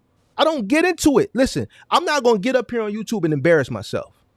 I'm not going to get up here. I've seen a lot of content creators during the pandemic when I came in that got up there. You can go look through their content. I can dissect their content and shame them. I've done it before. Didn't know what the fuck they was talking about. They were talking to an audience of people who were looking to them for advice, and they were consuming misinformation, but they didn't know it was misinformation. I've exposed people like that. I know better than to talk about shit that I don't know what I'm talking about. I'm not going to invest into something or get involved in something unless I have a full understanding about it. The reason why I can talk about trucking on a vast level and don't get the problems that a lot of other people got, because everything that I talk is coming from over a decade of experience. I already paid the cost. The losses, the mistakes, I've already made them 14 years ago. So this is how I can come up here and tell a person what to do, what not to do, and they be like, give me my flowers. Man, Mark, I didn't like you at first, but man, I tried it, man. Yeah, man. Ain't no such thing as luck. Okay. You get into something, if you get into logistics, you have to be entrenched in it. You know why? Okay. You know why? You know why? I'm just gonna say because you're gonna come and eat off my plate if I'm not. It ain't got nothing to do with me. I was just throwing something out there. I don't know. I don't have. It ain't got nothing to do with me. Because becoming fully entrenched in consuming information and becoming as knowledgeable as possible is going to be in the best interest of you. It ain't got shit to do with me. It's you and your business. This has got shit to do with you. I'm going to do what's in the best interest of me. Now, if we happen to be competitors, then get out the way. But that's not the situation. The fact of the matter is it's beneficial for you.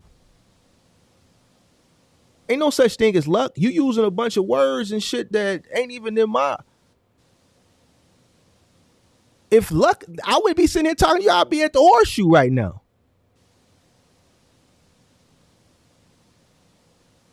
In the high limits room. I tried that. Thousands and thousands of dollars later. Ain't no such thing as luck.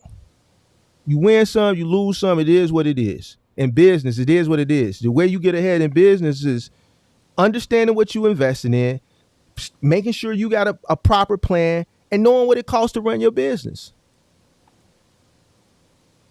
All right.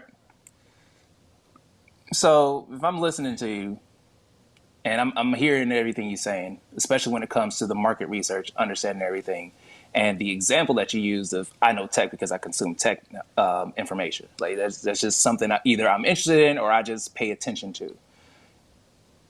In order for me to not be the same person or be in the same position, I need to look at logistics the same way, have the same interest, just business in general, have the same level of attention to what's going on around it.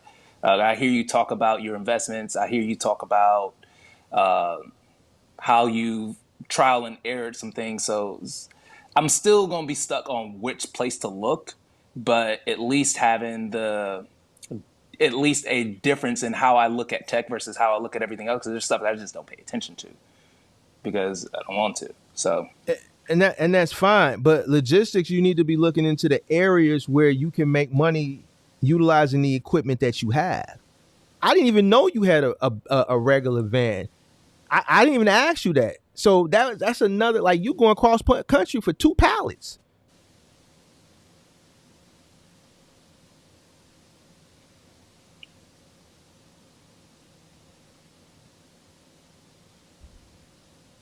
Listen, bro. Listen.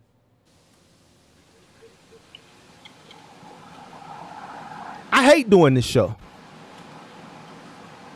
I talk about it because it gives me a headache.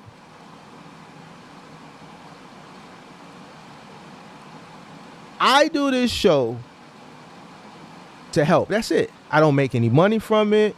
Well, Mark, you getting paid for the views. The fuck I don't. Why? Because my intro was 21 Savage. That's copyrighted. This live stream will not be monetized. The reason why I don't like doing this show anymore is because it gives me a headache. This is why I don't do it weekly anymore. Right?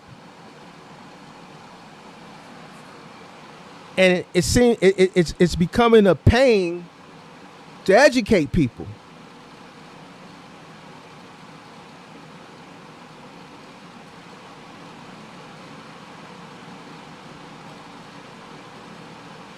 Especially my own people.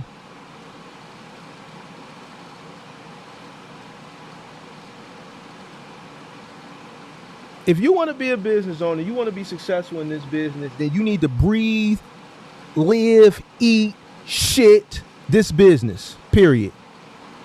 All right? The reason why I was able to do what I was able to do is because I did all of those things. I lived it, I breathed it, I shitted it, I ate it, I sacrificed for it, I sacrificed relationships for it, I sacrificed everything for this shit. I had like some background noise. You got something came on, like your AC came on. Okay. Hold on, let me take care of that. Nah, I mean, if it's hot, man, it's hot. I just went and turned my AC up, man. I'm burning up here with under these lights. I'm under a bunch of lights. I'm cool right now. Oh well, yeah. I had. That's why I walked away to go turn the AC up, because these lights is frying me.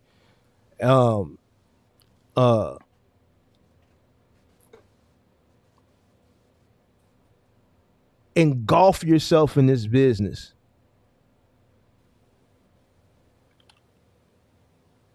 You have to seek out the information, bro.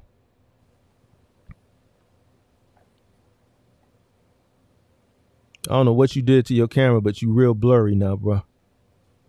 Yeah, it's because I was walking around and got confused. It should probably clear up here in a little bit.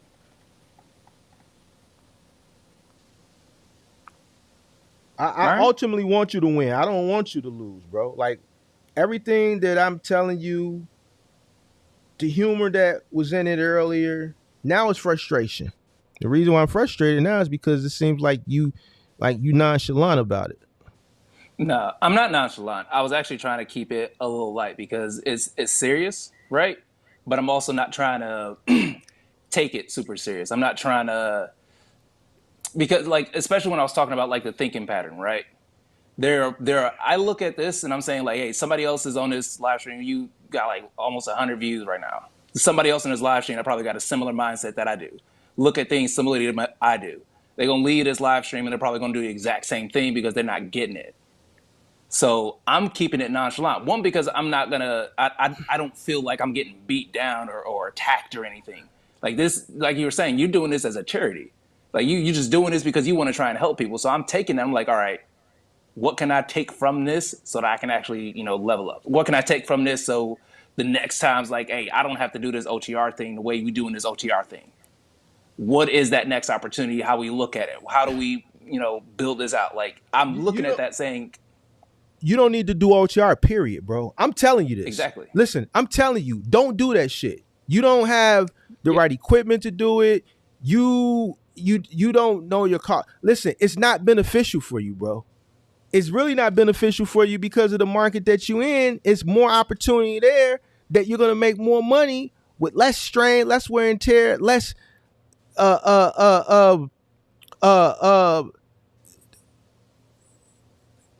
you can listen. Once you put the 2 pallets on the back of the van, bro, you can't even sleep, bro. You can't even get a good night's sleep, bro. You can't even rest, and then you factoring in that you got to get up and continue to drive. It's not safe. It's not healthy. So what I'm saying is I hear it. Yeah, what I'm saying is I hear that. And the comment that I was making was, even though I'm taking this light on the chin or whatever, I am taking it seriously. Like, we're looking at this like, okay, what are these things that I should have been looking at? And just pretty much just digging in on that. So I'm listening. The past is the past, bro. The past is the past. You made the mistake. Yeah. You done. Now you got to look from here going towards the future. Now you need to do your business plan, and you need to focus that van on local contract. You paying, if like this workers' comp shit, like all this shit, you paying an enormous amount of insurance for shit that you don't even need it for. You just, and this is what upsets me, bro, because I tell people one thing, which is the right thing, but as other people that tell people the opposite because they want to oppose me so bad that they're willing to tell people something that they know the fuck is not right, but they just say this shit just because they want to oppose me. This is the way you run a business. This is the way you start a business.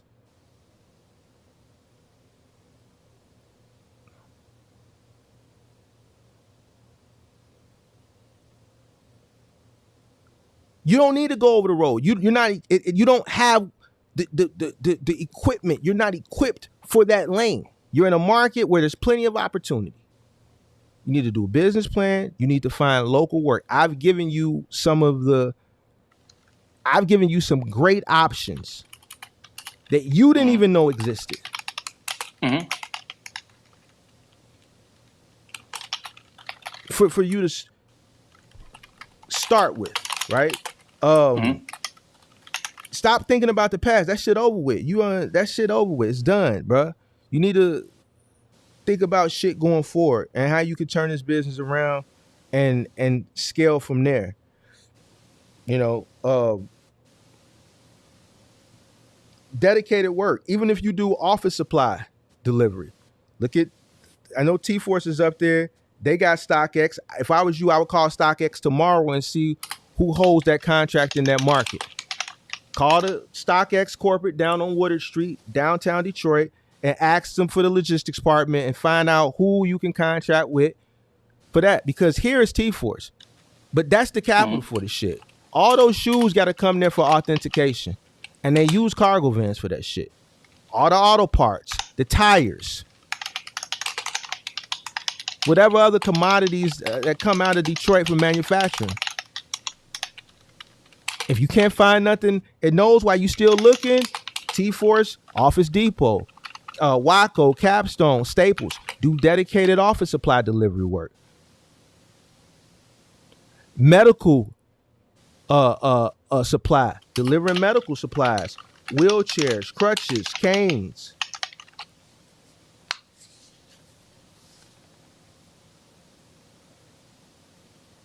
You writing this down? Bro, I got my computer right here. Yeah, I'm typing. Right. I don't know if you can see it in my eyes. So look into all these things, and while you're looking into these things, still be looking into the auto parts. US Pack, they do auto parts. I don't know if they do them up there, but you look in US Pack. You got US Pack? It's up there, yeah. Auto parts, tires, StockX, T-Force, US Pack, office supply, medical supply, cargo van, dedicated 3PL.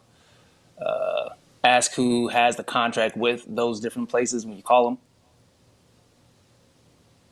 Business plan, local work. What else you got for me? As far as this is concerned, ask all your questions now. I did want to dig back into that cost per mile because I thought I had it. I'm not gonna lie. I thought I came up here and be like, yeah, I'm gonna get it. I got it right. And apparently I don't. So I want to make sure I get that right. I want to make sure I get that right. First of all, your living expenses don't got shit to do with your business. All right, cool. I got that as desired revenue. So it's just when I say desired revenue, that's why? All right. The way that I was thinking about it is I need to pay these bills. So if I'm saying that I'm gonna have X amount, what bills are you talking about? I gotta live. I got a roof over my head. I got a wife to take care of. If I'm doing something, Let's all kick right. it. Let's kick it. All right. Yeah, Okay. I got to take care of all that. So if I'm gonna do anything, I'm gonna make sure that those bills, I'm gonna call them bills, are covered. Because if that money isn't hitting my pocket, let's just say I'm hitting my margins or whatever you want, whatever we want to call it, right? And I'm not paying that bill, I'm failing. So let me make sure that there is enough meat left on the table when everything is cut off that I can still eat over here if I'm going to do this work. Now, if I'm, somebody else is doing the work or it's a contract or whatever, this is a different story. I don't need to eat off of that, but I do need to eat off of something, especially if I'm doing the work. All right, let me ask you this: you got $2,000 gross for the week. Your Okay. expenses to run that week were $1,000. Okay. What do you pay yourself? If everything was gone, then actually I keep it in the business. I only cover what I need. So for you, just to answer your question, I'm going to take out my rent and I'm going to take out my food. And let's just call that 1,500. Once again, if you gross 2,000 for the week and it costs you 1,000 to run, minus you haven't taken out your pay yet. What do you pay yourself? You only got 1,000. What do you pay yourself? I'm going to pay myself the percentage that I need to cover my costs, my other living costs. That's what I'm going to pay myself. I'm going to pay myself exactly what I need to cover my bills. So if that's $900, then you're going to pay yourself $900, right? Yes. Wrong.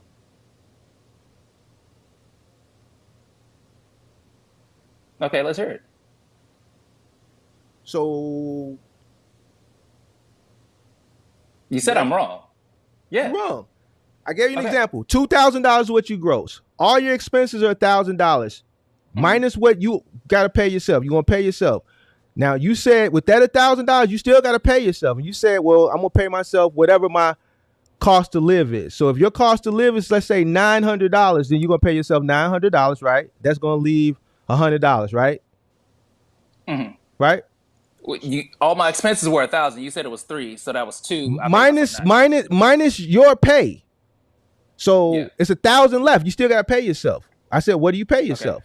And your answer was what I need to cover expenses. What I need to cover your living expenses. Okay, so let's say your living expenses are $900. You're gonna pay yourself $900, right? Exactly. Wrong. Okay. You know why? No. You don't know why? No. I mean, you're gonna say Uncle Sam has taxes. Is that what we're gonna call it? No, fuck the taxes. So what about the business? Okay. No, you said okay, but what about the business? The business gets 100 in this very fortunate situation. Hold on. So you're richer than your business? The business can't operate without me. The business can't operate without cash flow. Ding, ding, ding, ding, ding, ding, ding, ding, ding. Okay. So in that you mean the business? What you mean the business can't operate without you? Who is you? The business can't operate. Man, listen. The business can't operate without cash flow. Okay. You can be there, but if ain't no money, ain't no business. What you mean, you? All right, go to the business, ain't got no money to run. Guess what? You ain't got no business. Okay. So you know what you do when you do that? So this is why you wanted to come back to that. I was going kick, but we went for it later. That's called robbing from the sustainability of the business. How can your business sustain when you robbing it? You sticking it up. Listen, and here's where the problem is, and I've done plenty of lectures on this before. People get mad all the time when I do. I haven't done one of these lectures in a minute, but there's plenty of content, live streams I did. I did a really good one day last year. I was sick. I was coughing, but I cooked. Let me explain something to you. The business don't give a fuck about your personal expenses. It don't give a fuck about you, your wife, your kids, little man's tuition, their soccer uniform. The business don't care nothing about none of that shit. The business is greedy. It's selfish. All the business cares about is making money. It hates to spend it. It loves to make it. It wants to hold on to as much as possible. Your personal expenses have nothing to do with the business. So guess what? The business has to sustain. So if you have a cost of living that's say here and the business can't afford to pay you X amount of dollars to maintain whatever cost of living that you have made for yourself, then guess what you got to do? Your favorite word, delayed gratification? And you got to cut. Some got to go. All right. See, these are all the things that you are supposed to think about that other people say, no, do what you did. Just get out there and find your way through it. And this is why people fail, because they don't have no cash flow. Why? Because they came from here and they might have been making X amount of dollars here. And because, when people make more money, they do what? They spend more money, right? So if you coming from a place where, let's say you were making $150,000 a year, right? And you have a lifestyle based around a person who's making $150,000 a year, and then you come in the cargo van business like you did, and you're making 11 cents a mile net, you no longer can afford to live how you lived when you was working the job, because the only thing you were responsible for were taxes. Your cargo van may just barely make $150,000 a year, but guess what? Minus the expenses, you're not making what you were making when you were working a job. So you're actually making less than what you were making. You're not even making $100,000 in your pocket, because 9 times out of 10, your operational costs are more than 50% anyway. The business don't care nothing about your personal. So here's the thing. If you came from a lifestyle where you were making X amount of dollars here and you had a lifestyle that reflects the type of money that you were making, and you're no longer making that type of money, the business can't afford to pay you what it costs to live. So that means you have to decrease your living expenses. Mm-hmm. There has to be a sacrifice somewhere, young man.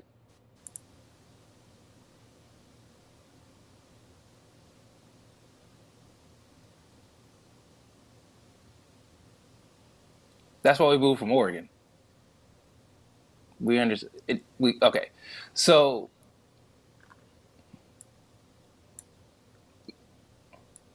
yeah. Listen to me. This is what your major problem is. I'm gonna tell you what your problem is, bro. It really ain't got nothing to do with the cargo van. You don't understand. You're not comprehending business. All right. You move from Oregon, but you keep talking about, I gotta live, and that's fine. But here's the thing: you want me to keep it a buck with you? You want me to, because I can be a dream crusher from time to time, but I can only be honest with you. It sounds like you're in a situation where you may not, whatever it costs you to live, your business can't afford to pay you enough to cover your living expenses. So if you're not willing to cut your living expenses, then there's only one option. If you don't want to cut your living expenses, then there's only one other option you can do before you got to fold. You know what that is? No. Make more money. So okay. Those are only 2 options. Either you're going to make more money or you're going to cut some expenses. You can't rob from the sustainability of business, because if the business has no cash flow, you have no business. And that's what you've been doing. You've been running a business to live. A business doesn't run to cover your cost of living. A business runs and rewards you a salary or a paycheck for the service that you provided. You're not supposed to pay yourself more than what the business. That's just like saying, who's the CEO of Apple?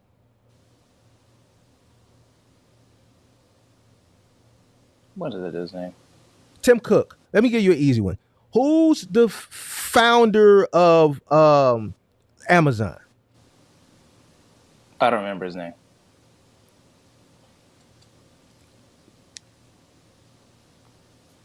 Who's the founder of Nike?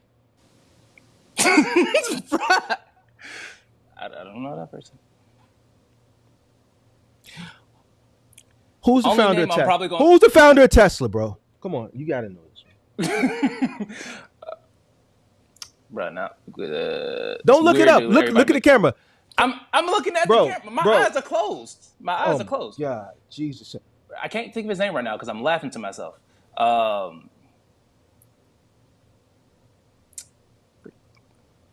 I already know. Like he got space. Yeah, I can't think of his name right now. I know what he looked like because I did. You know, I remember that. But I You can't think of fucking his with name me. right You now. fucking with me, right? Because if you fucking with me, I gotta go, bro. I got time to I'm waste, not bro. fucking with you. I'm not fucking with you. I can't think of his name right now. I literally cannot think of his name right now. I know I know a little bit about him just because his stuff show up on social media. A lot of people like to roast him, but I can't think of his name right now. But I know I, yeah, I can't think of his name right now. So how is it that you know that AI is the top sector in the tech space? Because that is what gets talked about within the stuff that I'm looking at. Like Okay, so within. what do you look at? Because I'm trying to understand you, bro. I'm trying to really understand. I don't pay attention. You're a complex person, bro. You're complex. You're if that's even the right word. You're something. What do you consume on a day-to-day basis? There's some YouTube channels that I'll look at that are. I try to learn. Like I'm trying to learn like the trade that I'm in, like just with tech. So with analytics, What like are I'll you look in? at that. What are you in far as tech is concerned? Like I'm What's the number one tech the company? What's the number one AI company right now? well, outside of what ChatGPT's been doing, as far as like what they just keep putting out, and then What's there's like some other things. What's the company that owns ChatGPT? I don't know. OpenAI. What's the number one Okay, open AI? AI. What's the number one AI company right now? By market cap. By market cap. I don't know. I wouldn't know about market Nvidia. cap. Nvidia. Okay, so here's the thing. I'm just picking your brain to kind of see where you're at. You know what I'm saying? Mm-hmm.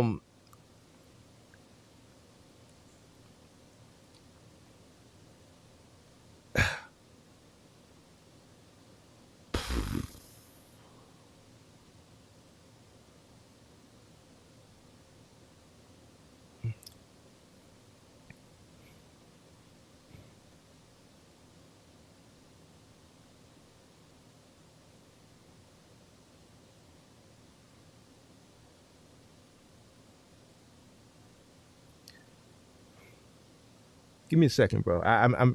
No, I'm no, trying to figure out how to. So this is what I would recommend for you, bro.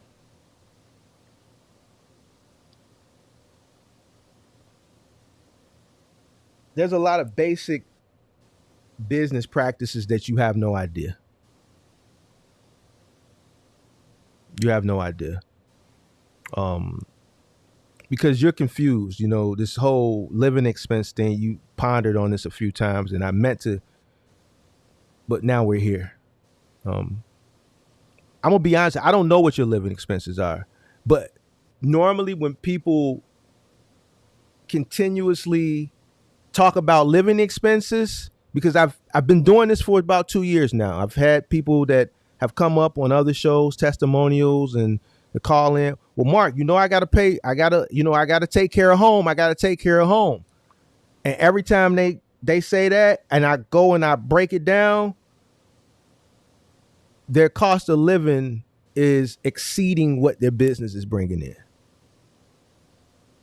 And you keep saying it. So whatever, do you have children? nah, So it's just you and your wife. Your rent, as you said, $1,500 a month. no. That's how much I allocated. What? Well, how much is your It's cost of variable. So living? Let's break it down. Let's just go through it. Let's fuck it. We so here what now. I what What's I your put cost of in living? what I put in I put 2,600 That's it. for the month. That's Everything rent, that we have in here. utilities. Yep. What about a car That's though? You ain't got no everything that. car. Oh, I don't pay that. That's paid off. Okay, so your I got rent, stupid insurance though, but that's a separate discussion.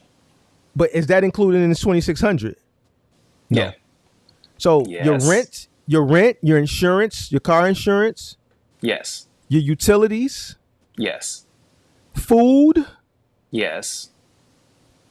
and it's two people, you and your wife, only 2,600 a month. Yes. Yes.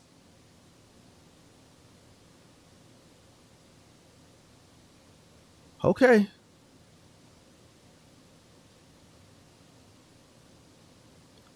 How much do you been paying yourself running your cargo van? Well, goddamn, hold on. How much is your rent? $950. It's a little less than that, actually. I round up. So the 26 is actually higher than the actual expenses. And how much is your car insurance? That's the stupid one. I think it was like $250. I think I redid it. It should be going down the next premium, but it was something stupid because of what Michigan requires. But yeah. So you probably pay what, another $100 in electricity. Right now you probably pay like $40 or $50 in gas. Electricity goes like 60. Gas, we usually don't drive very much anywhere. No, I'm talking about gas to heat and cook and stuff like that. Oh, that's included. Gas is included. So $2,600. Y'all ain't buying no clothes or nothing like that. Not really. If we have a little bit of extra, we'll go there. If there is extra, what about your cell phone bill, your Wi-Fi? Technically business expense, but it's there. So $2,600, bro. You sure? I'm sure. We got numbers here. I'm just trying to make sure we giving the right, that you got the right information, because you gave a lot of the wrong information earlier.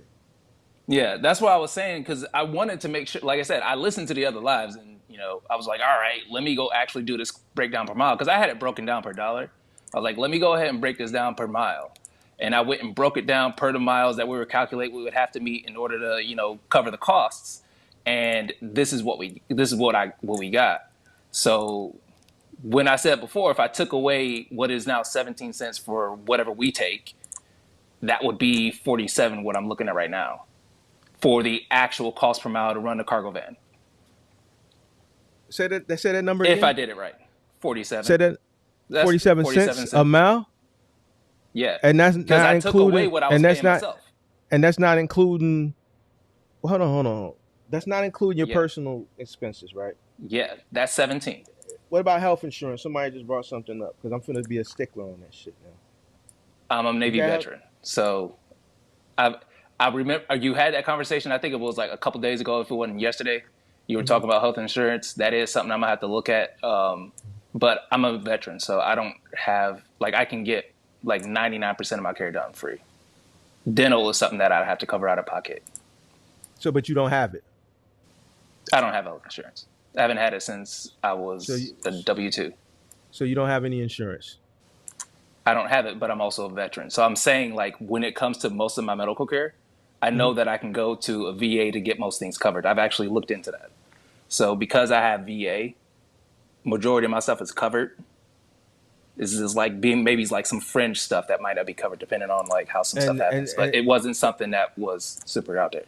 Go ahead. And I'm assuming you're not investing into your future currently. Define investing in the future. Besides stocks and stuff. Retirement. No, we didn't put that in there. That was yeah.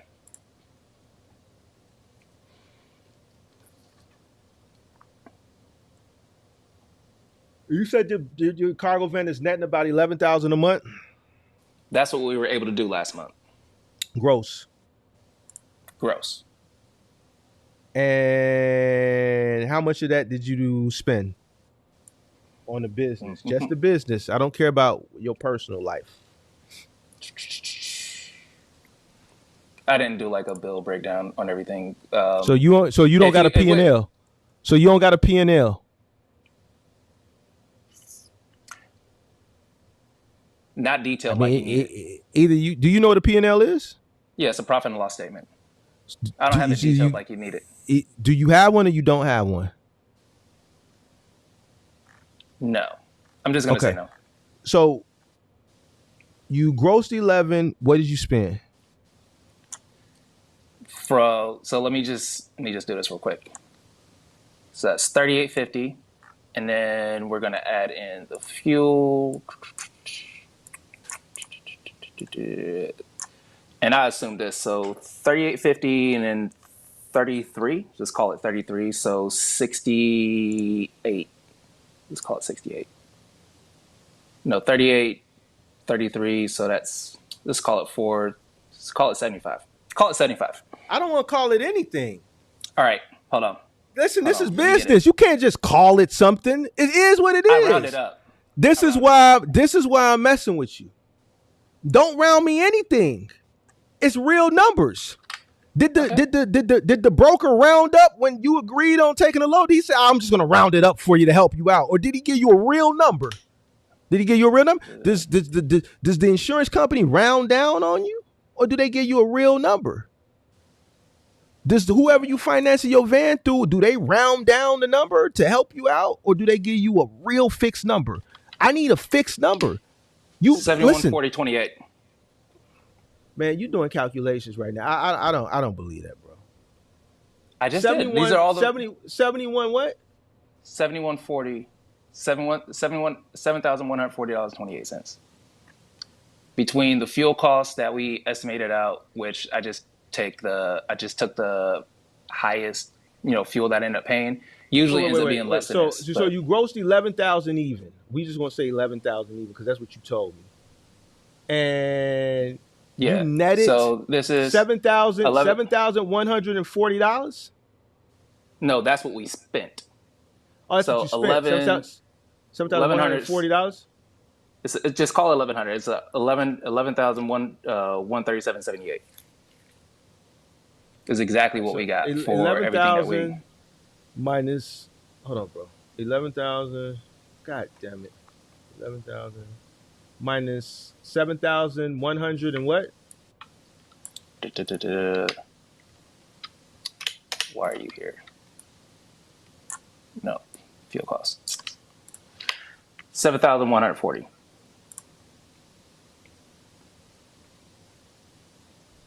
Now that 7,140, does that include your pay? No, I just did the operation cost. All right. So that's what you spent, right? You didn't add your rent and none of that shit, right? Nah, no. All right. Now, out of this 3,860, what do you pay yourself? 26.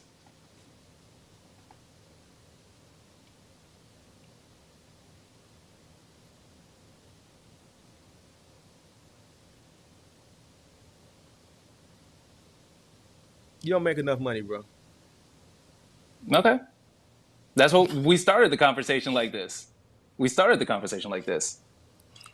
I could feel without even like being as detailed as I need to be in there. It's like, hey, this isn't like we not cutting everything the way that we'd like to.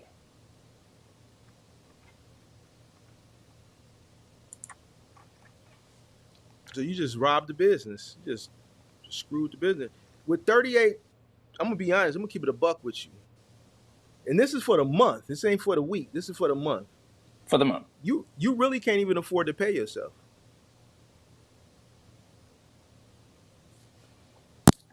Now, because your wife is running with you, is she an employee? Do you consider her an employee?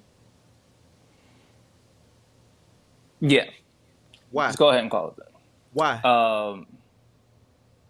Because we're both operating to contribute to the income of the business. So it's one. That's the definition I'm going to use. It's one van. You can't afford. You can't afford 2 employees.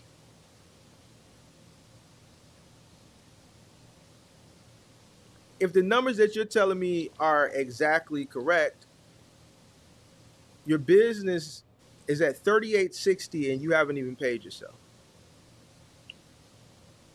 So let's say you paid yourself $500 a week. That's $2,000. That leaves $1,860. But $2,000 isn't enough to cover your cost of living.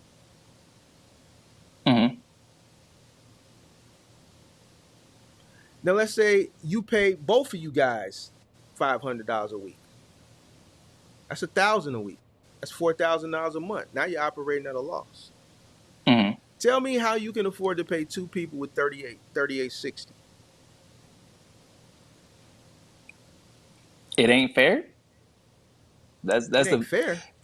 No, I'm saying it's not fair. If you're asking me how can I afford to pay two people, that you're The not getting answer is paid fair. the answer. No, you're not getting paid at all. You're not getting paid at all. With 3860, you're not getting paid at all. What do you mean fair? Listen, I'm just saying see, it's and not minimum wage if you want to try. what it's nothing. This is the point. This is the point that I'm trying to get to. You're not thinking like a business owner. It goes back to what I was talking about an hour ago. Sacrifice. It's got to come from somewhere. Where's it going to come from? Where are you going to make the sacrifice?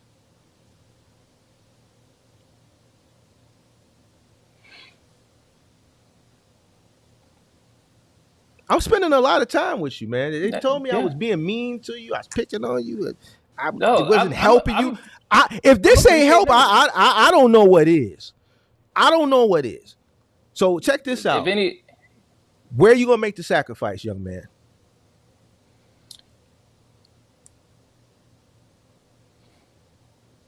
It's a good question that I'll probably have to think about a little more. I wanted to try and give an answer because that's just how you only got 3860. You only got 3860. You ain't gonna have. It's a business. You got to think on your feet. It's business, baby. I mean, I can cut. Get more money. That was an answer. That was one of the answers you were given earlier. Well, how you gonna get more money? You decided to run OTR Expedited in a cargo van and a short boy cargo van across country. I would love to see some of the. I would love to see some of the loads you accepted. I would love to see them, but we're gonna say that for another time. Right now, we're looking at $3,860 net for the month, and we have a dilemma on our hands. What do you pay yourself, right? Because you're married, you have rent and expenses of $2,600. What do you do, business owner? What do you do?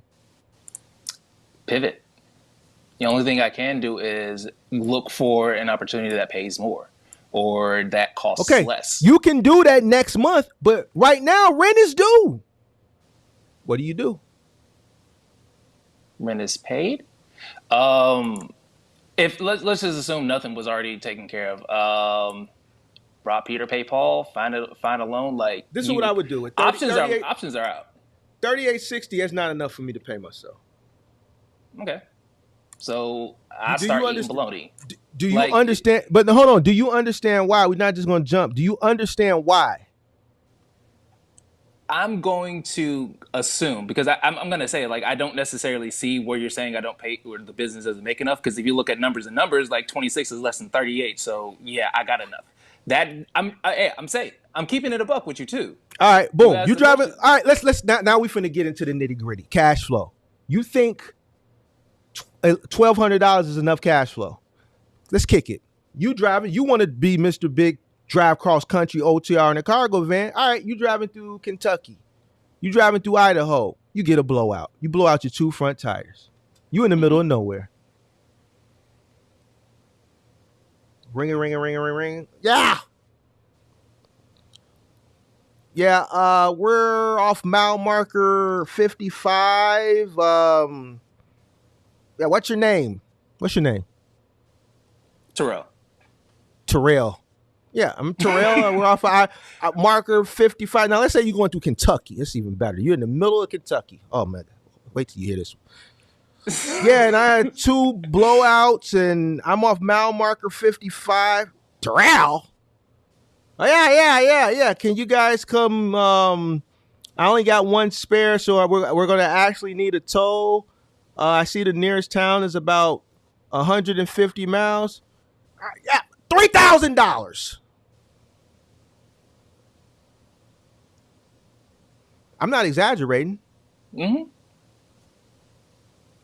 price may be exaggerated, but there's people that pay more for tows. Yeah, they may be in bigger equipment, but the fact of the matter is they can charge you whatever the hell they want because you need them. They don't need you, and they know you in a desperate situation. And guess what? It happens all the time.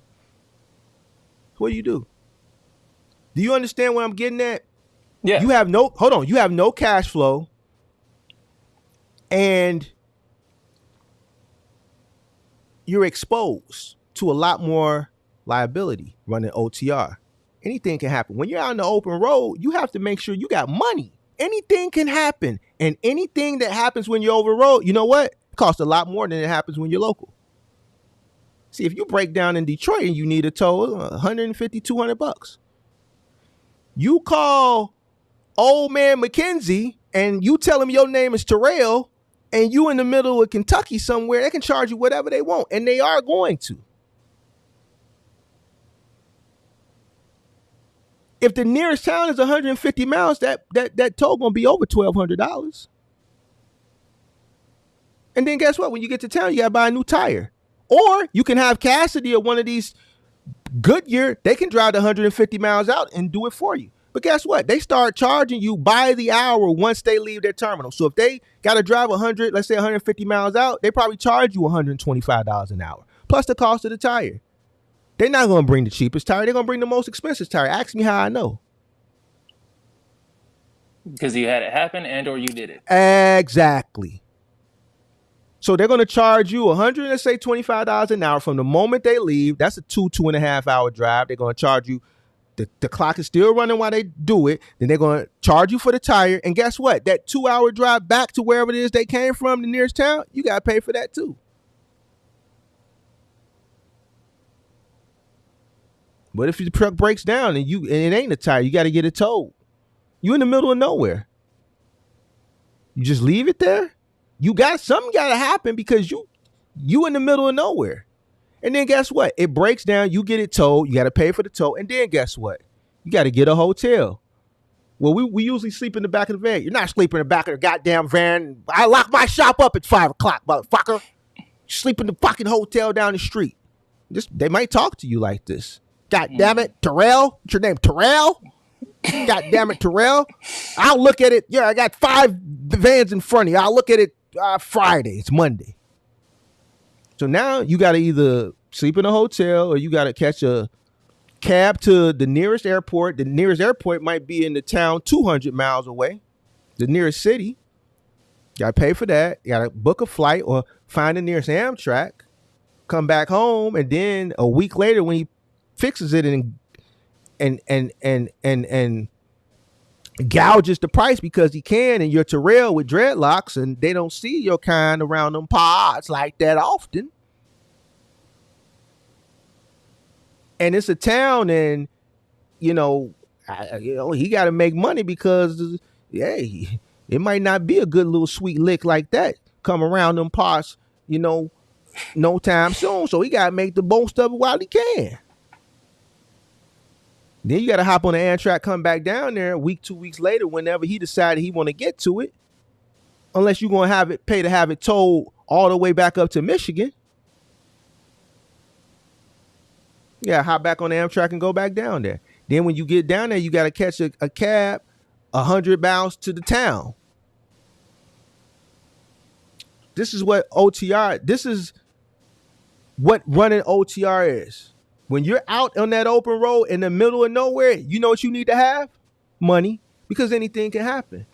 And it costs a lot more when these things happen in the middle of nowhere over the road than locally in the metropolitan area of Detroit. So you mean to tell me you're willing to risk your life, because that's what it is. Kentucky, Indiana, all these, Tennessee. Listen, you got to have you some bread. Going through Idaho, all these places, anything can happen. You got to have money, bro. You're in the middle of nowhere. The only thing that can save you is money. There's no one you can call. So $3,800, $2,600, $1,200, then you book a load and you traveling, and then 8 hours out when you're in the middle of America, you get that breakdown. You ain't even got enough money to even get them to tow it to the town. You follow where I'm going with this shit? Yeah. So when I say the sacrifice got to be made, you can't afford to pay yourself with $3,800 if you run an OTR. $1,200 is not enough cash flow to run that lane. You have no money.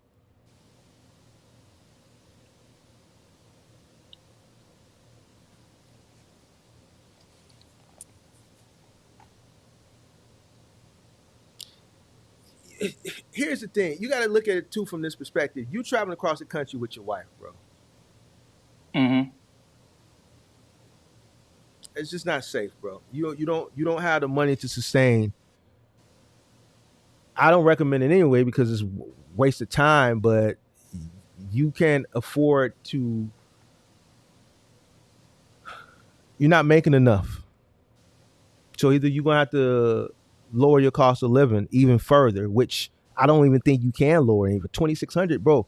My mortgage and assessments is more than $2,600.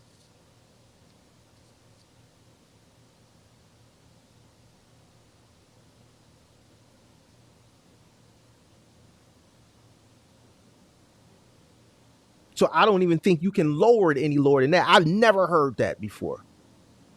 $2,600 to live.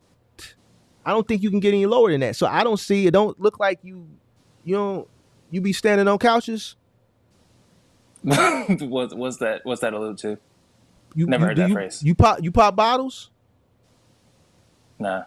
1942, The Purge. You don't get The Purge coming. You don't stand on no couches. You don't pop no bottles or nothing, right?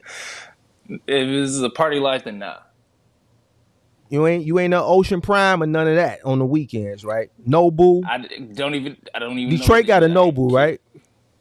Nope. No. You see, I don't even know what that is. Listen, I can barely tell you who Elon Musk was. So what you got on your feet? You got the retros. What you got? Listen, you got some B-22s. Got some Crocs when I was in Oregon. Actually, they weren't even Crocs. It was like some. So you ain't what was it, like Merrell or something. So you ain't got no you ain't got no B-22s. You ain't rocking B-23s, B-22s. Nah. You ain't no Gucci. You ain't got a Gucci belt now. Nah. You ain't walking around tucking your T-shirt in so they can see your Gucci buckle now. You ain't got none of that, right? You ain't spending money on that, right? All right. Well, then so I don't see how much more you can cut costs. I don't see where you can cut at. You don't got no social life. You not standing on couches. You ain't popping bottles. No 1942, right? No Aneo or none of that. Casamigos. You hit the bud. Nah. So you ain't got none of them habits. You ain't buying Trey Fives and none of that stuff now, right? You ain't hitting the bud. So you don't have any habits. Nah. You don't shoot no dice. You don't shoot no dice. So you don't got no bad habits, and your cost is 26. You ain't splurging in the mall. You ain't doing none of that stuff. So I don't see where you can cut your cost. $950 for rent is very, very cheap. I don't see where you can go any lower than that. You don't have no car note. Your insurance is what it is. It's fair. I don't know what kind of car you have. I didn't ask because you don't have a note, so it's none of my. I don't really care. You don't have to even say you got $250 for your insurance. I don't see where you can cut. To be honest with you, you don't have any habits. You ain't kicking it. I don't know what y'all eating that your cost of living is $2,600. Y'all, I don't know what y'all, because my groceries, and it's just me, and this is ridiculous. So I'm just curious, like, what are y'all eating? What are y'all doing? Y'all, what type of plan meal plan? So this you gonna cook a little bit more. So my wife is very particular, and we make sure we do healthy organic food. So we not sacrificing on the health or whatnot. Well, that's more expensive because that's what I eat. Yeah, that's what I eat. The food budget probably kicks up more, but we try to stay close to that 500. Even when we do go a out, month, when we do, we try to stay close to 500. We do actually. We can get pretty close sometimes. We're not like, because the thing is, while we make sure we stay quality, but we're not sitting there just trying to grab everything under the sun. Like we're discretionary with it, so we can get pretty close sometimes. There have been some times where we've gone over, but I don't think it's been anything recent. Like I can go back and look at some statements that we talked about for how much we spent on food, like when we were in Oregon, and we're like, hey. So all right, so okay, yeah. so 3,800, bro. I don't. Yeah, it's not working.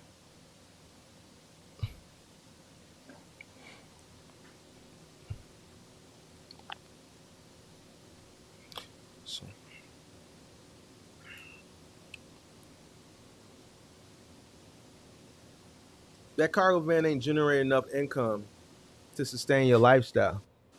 Mm-hmm. It's not generating enough. Like one cargo van is not going to be enough. I'm gonna be honest with you. I'm gonna kick it. I'll keep it a buck with you. one cargo van ain't gonna be enough to take care of a family, bro. Yeah. And this is a great case study for people out there. You're a guy who got a very modest living. And it's not one cargo van. Well, I think you operating it wrong. I think you can definitely increase your gross revenue because there's a guy in here that made $31,000 last month in his cargo van. Following my methods, listening to me. Yeah, I I heard think that he's one. He in was it. doing some He's moving, in the right? chat. He's in the chat now. Yeah. Yeah, He came up here he did just some like moves. you. He came up here just like you did a few months ago. And one thing about him though, he knows business. He runs a successful restaurant, so he understands business. The phone But just turned. listening from at me who knows this business, he listened to me. He changed his business model around, and now look. The point is, he listened. 31,000 in a cargo van. It's people that are running box trucks that's not making that. So what I'm telling you is, it's market. You're in a great market. Lower your costs or increase, make more money. You definitely. I don't see you lowering your costs, but I see the opportunity. Here's the silver lining. Here's the brighter side of things. Now that I got you to kind of understand business, now here's the brighter side of your situation. You can definitely make more money. But a lot of the stuff that you are confused about, as far as the business is concerned, you have to get that shit together, bro.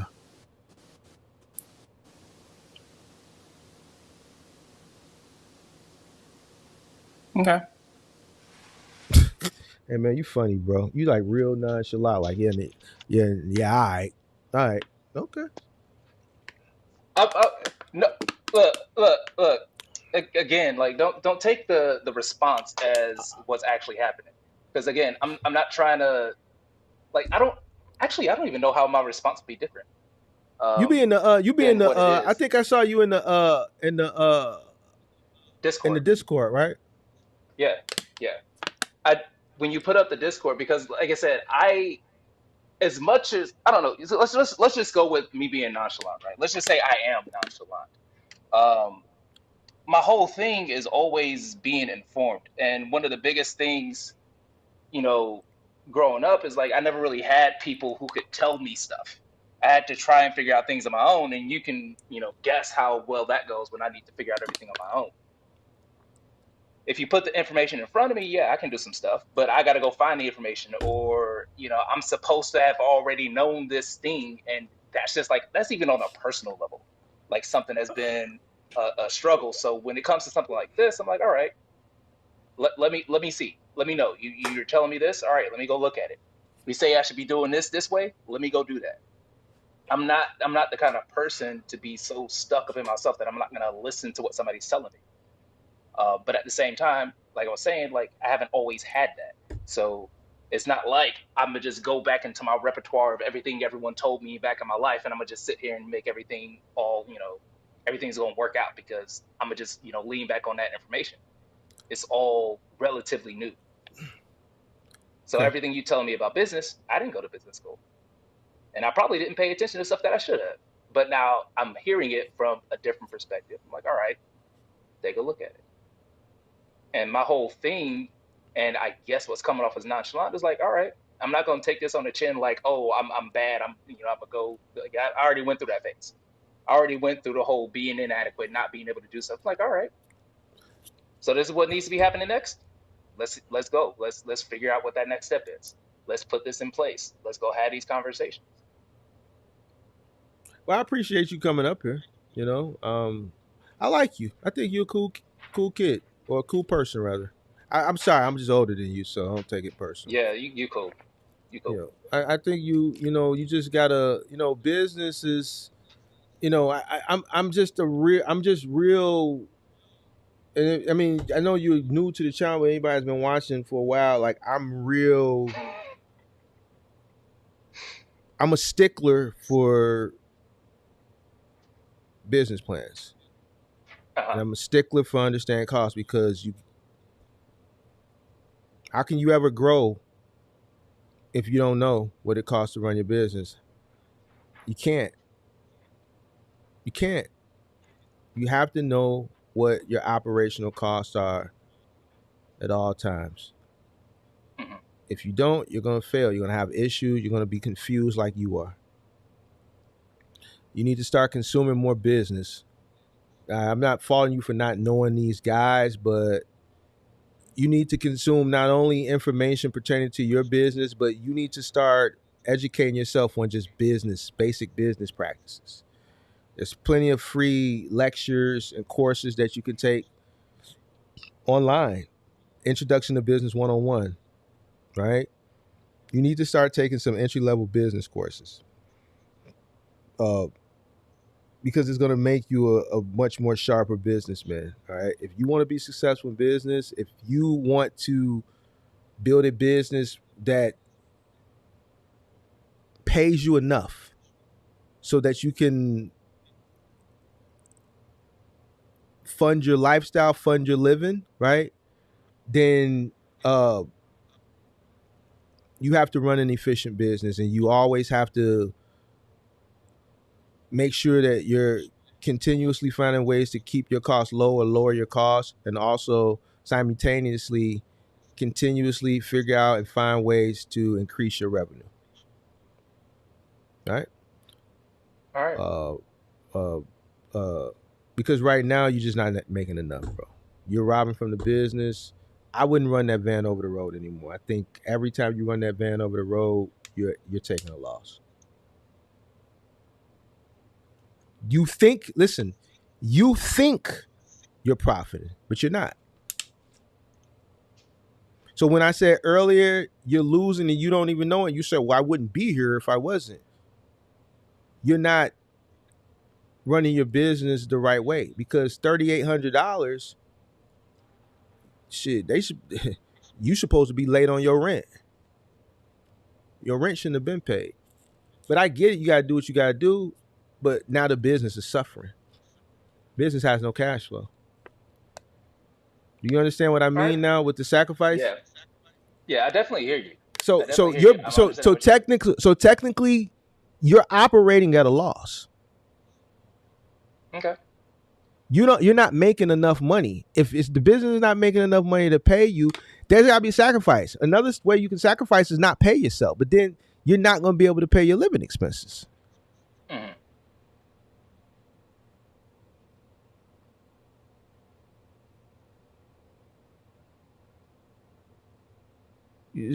So you got any other questions for me? No, we good for now. We'll come back with an update. Maybe I'll know some better names in the industry. I don't care about the names, bro, but that's something else I'm that you joking. need. I'm joking. Yeah, that's fine. But I'm here's the joking. thing. You do need to read some books and you need to but that's later on the line. Right now, I think you need to focus on business 101. I think you need to look into common business practice, business 101, understanding different terminology of business, understand different sectors of business, marketing, economics, business finance, business accounting, definitely business accounting 101.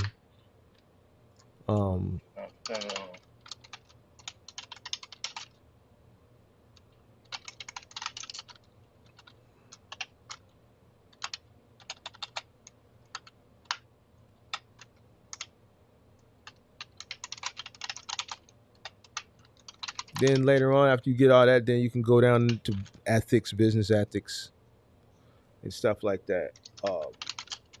But yeah, like So that's 101 accounting, finance, ethics. There was like a couple other ones you were spouting off, just like stuff to just keep in mind. business accounting 101. Yeah.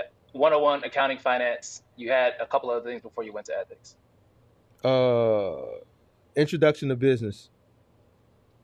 Intro to business. Business economics. Macro and micro Okay, economics. Macro and micro.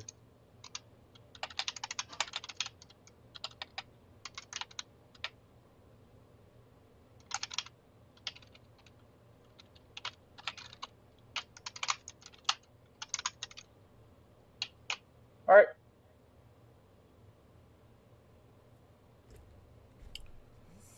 All right, man. This has been Appreciate it. fun. This has been fun. Yeah, appreciate it. Hopefully you don't get a headache. Like that kind of low key. It's too late, bro. You gave me a Make it headache. go away. Well, first the person in the chat gave me one, then you gave me one. So, listen, it happens with this episode. Like, and here's the thing. I get, what I understand that people aren't going to know what I know, right? So, what gets me is this whole mentality of just do it. Okay. With all the technology that's out there, there's no way, because I feel like you should know, like, okay, I'm gonna start this business. Let me start researching this business. That's just should be innate, or I just feel my way through it. No, that's not how shit works. Mm. Now, you, Mr. College graduate, master's degree, I feel like you should know that. To an extent. Obviously, I don't have it down pat like I should have, but that's why I'm in the position that I'm in, because clearly there's some things that I should have done, and there are some things that arguably I do okay, and it's about finding that where we're not just doing okay, because you can't be in business okay. You've been in business okay, you be out of business next day. So Okay is going to only I get take you up. so far. Okay is only going Yeah, to that's take what you I'm to saying. the first huge breakdown and to the first major issue, and then because okay is just getting by, and you're only Yeah, getting and that's by what until you run into your first major issue, and then it's over with. and that's what we're saying. That's what we're saying. We're Right. saying the same thing. So that's why I was really trying to get you, and I took the time and I gave you examples and I gave you scenarios to understand why cash flow is important, especially with what you're doing. Hmm. And I'm on it. So There's no reason why you're paying more than the business. And the example that I was going to give you earlier, but I kind of got sidetracked when I was asking the CEOs of those names. Tim Cook is the CEO of Apple. Elon Musk, obviously Tesla, Jeff Bezos. But what I was going to say is, do you think Elon Musk has more money than Tesla? no, Do you think Jeff Bezos has more money than Amazon? no, Do you think the CEO of Nvidia has more money of Nvidia? Do you think Tim Cook has more money than Apple? You think Bill Gates has more money than Microsoft? Microsoft has the no. biggest market cap. You talking about trillions of dollars, like cash, ready to roll. He's rich. He's a billionaire, but he ain't got more money than Microsoft. So when you look at your most successful, your richest people in the world, the companies that they founded, even with the billions of dollars that they make a year, Mm. those companies make way more. Whenever you find yourself paying yourself more than what the business is making, you're doing something wrong.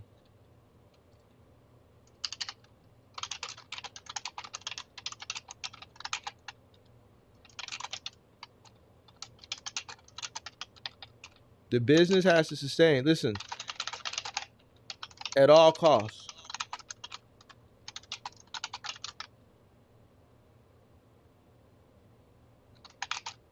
Shout out to Crypto Direct. 31K a month in a cargo van. I'm in the shot. I need a van. Yeah, I talked to Costas to tell you how you did it. All right, bro. All right, man. Appreciate it. We hope to hear from you in a couple months, man. Maybe a month update. Yeah. If you're brave Yeah. enough to come back. I'm gonna come back even if I'm taking an L. I'm not gonna hide. So we'll You see. know what? This what I did for the past 2 hours with you. I could charge you a lot of money for that. Oh yeah, I've been looking into it, and I know exactly the value and worth. There's a Okay. reason. Like I respect the knowledge that you have. I respect the experience you have, and even just the business acumen. Like I would consider myself a business person. I would consider myself someone who knows something. but clearly I don't know enough. So I'm not afraid to learn from other people. Like I said, that was one of the things that, like, if I could go back to being a kid, like, I would love to have this. I would love to have, big bro knows this stuff, dad knows this stuff. So having someone who's willing to just spend their free time to grill in stuff that maybe even on a basic level should have already been known by, someone that, I claim to be or whatever, like, it's much appreciated. And there's only so much I can do to appreciate from this end, but thank you. It's all good, man. I look forward to talking to you in a few months or a few weeks or whatever. All right? Be safe All right, out man. there, man. Make some money, man. Peace. Don't go over the road. Find local work, all right?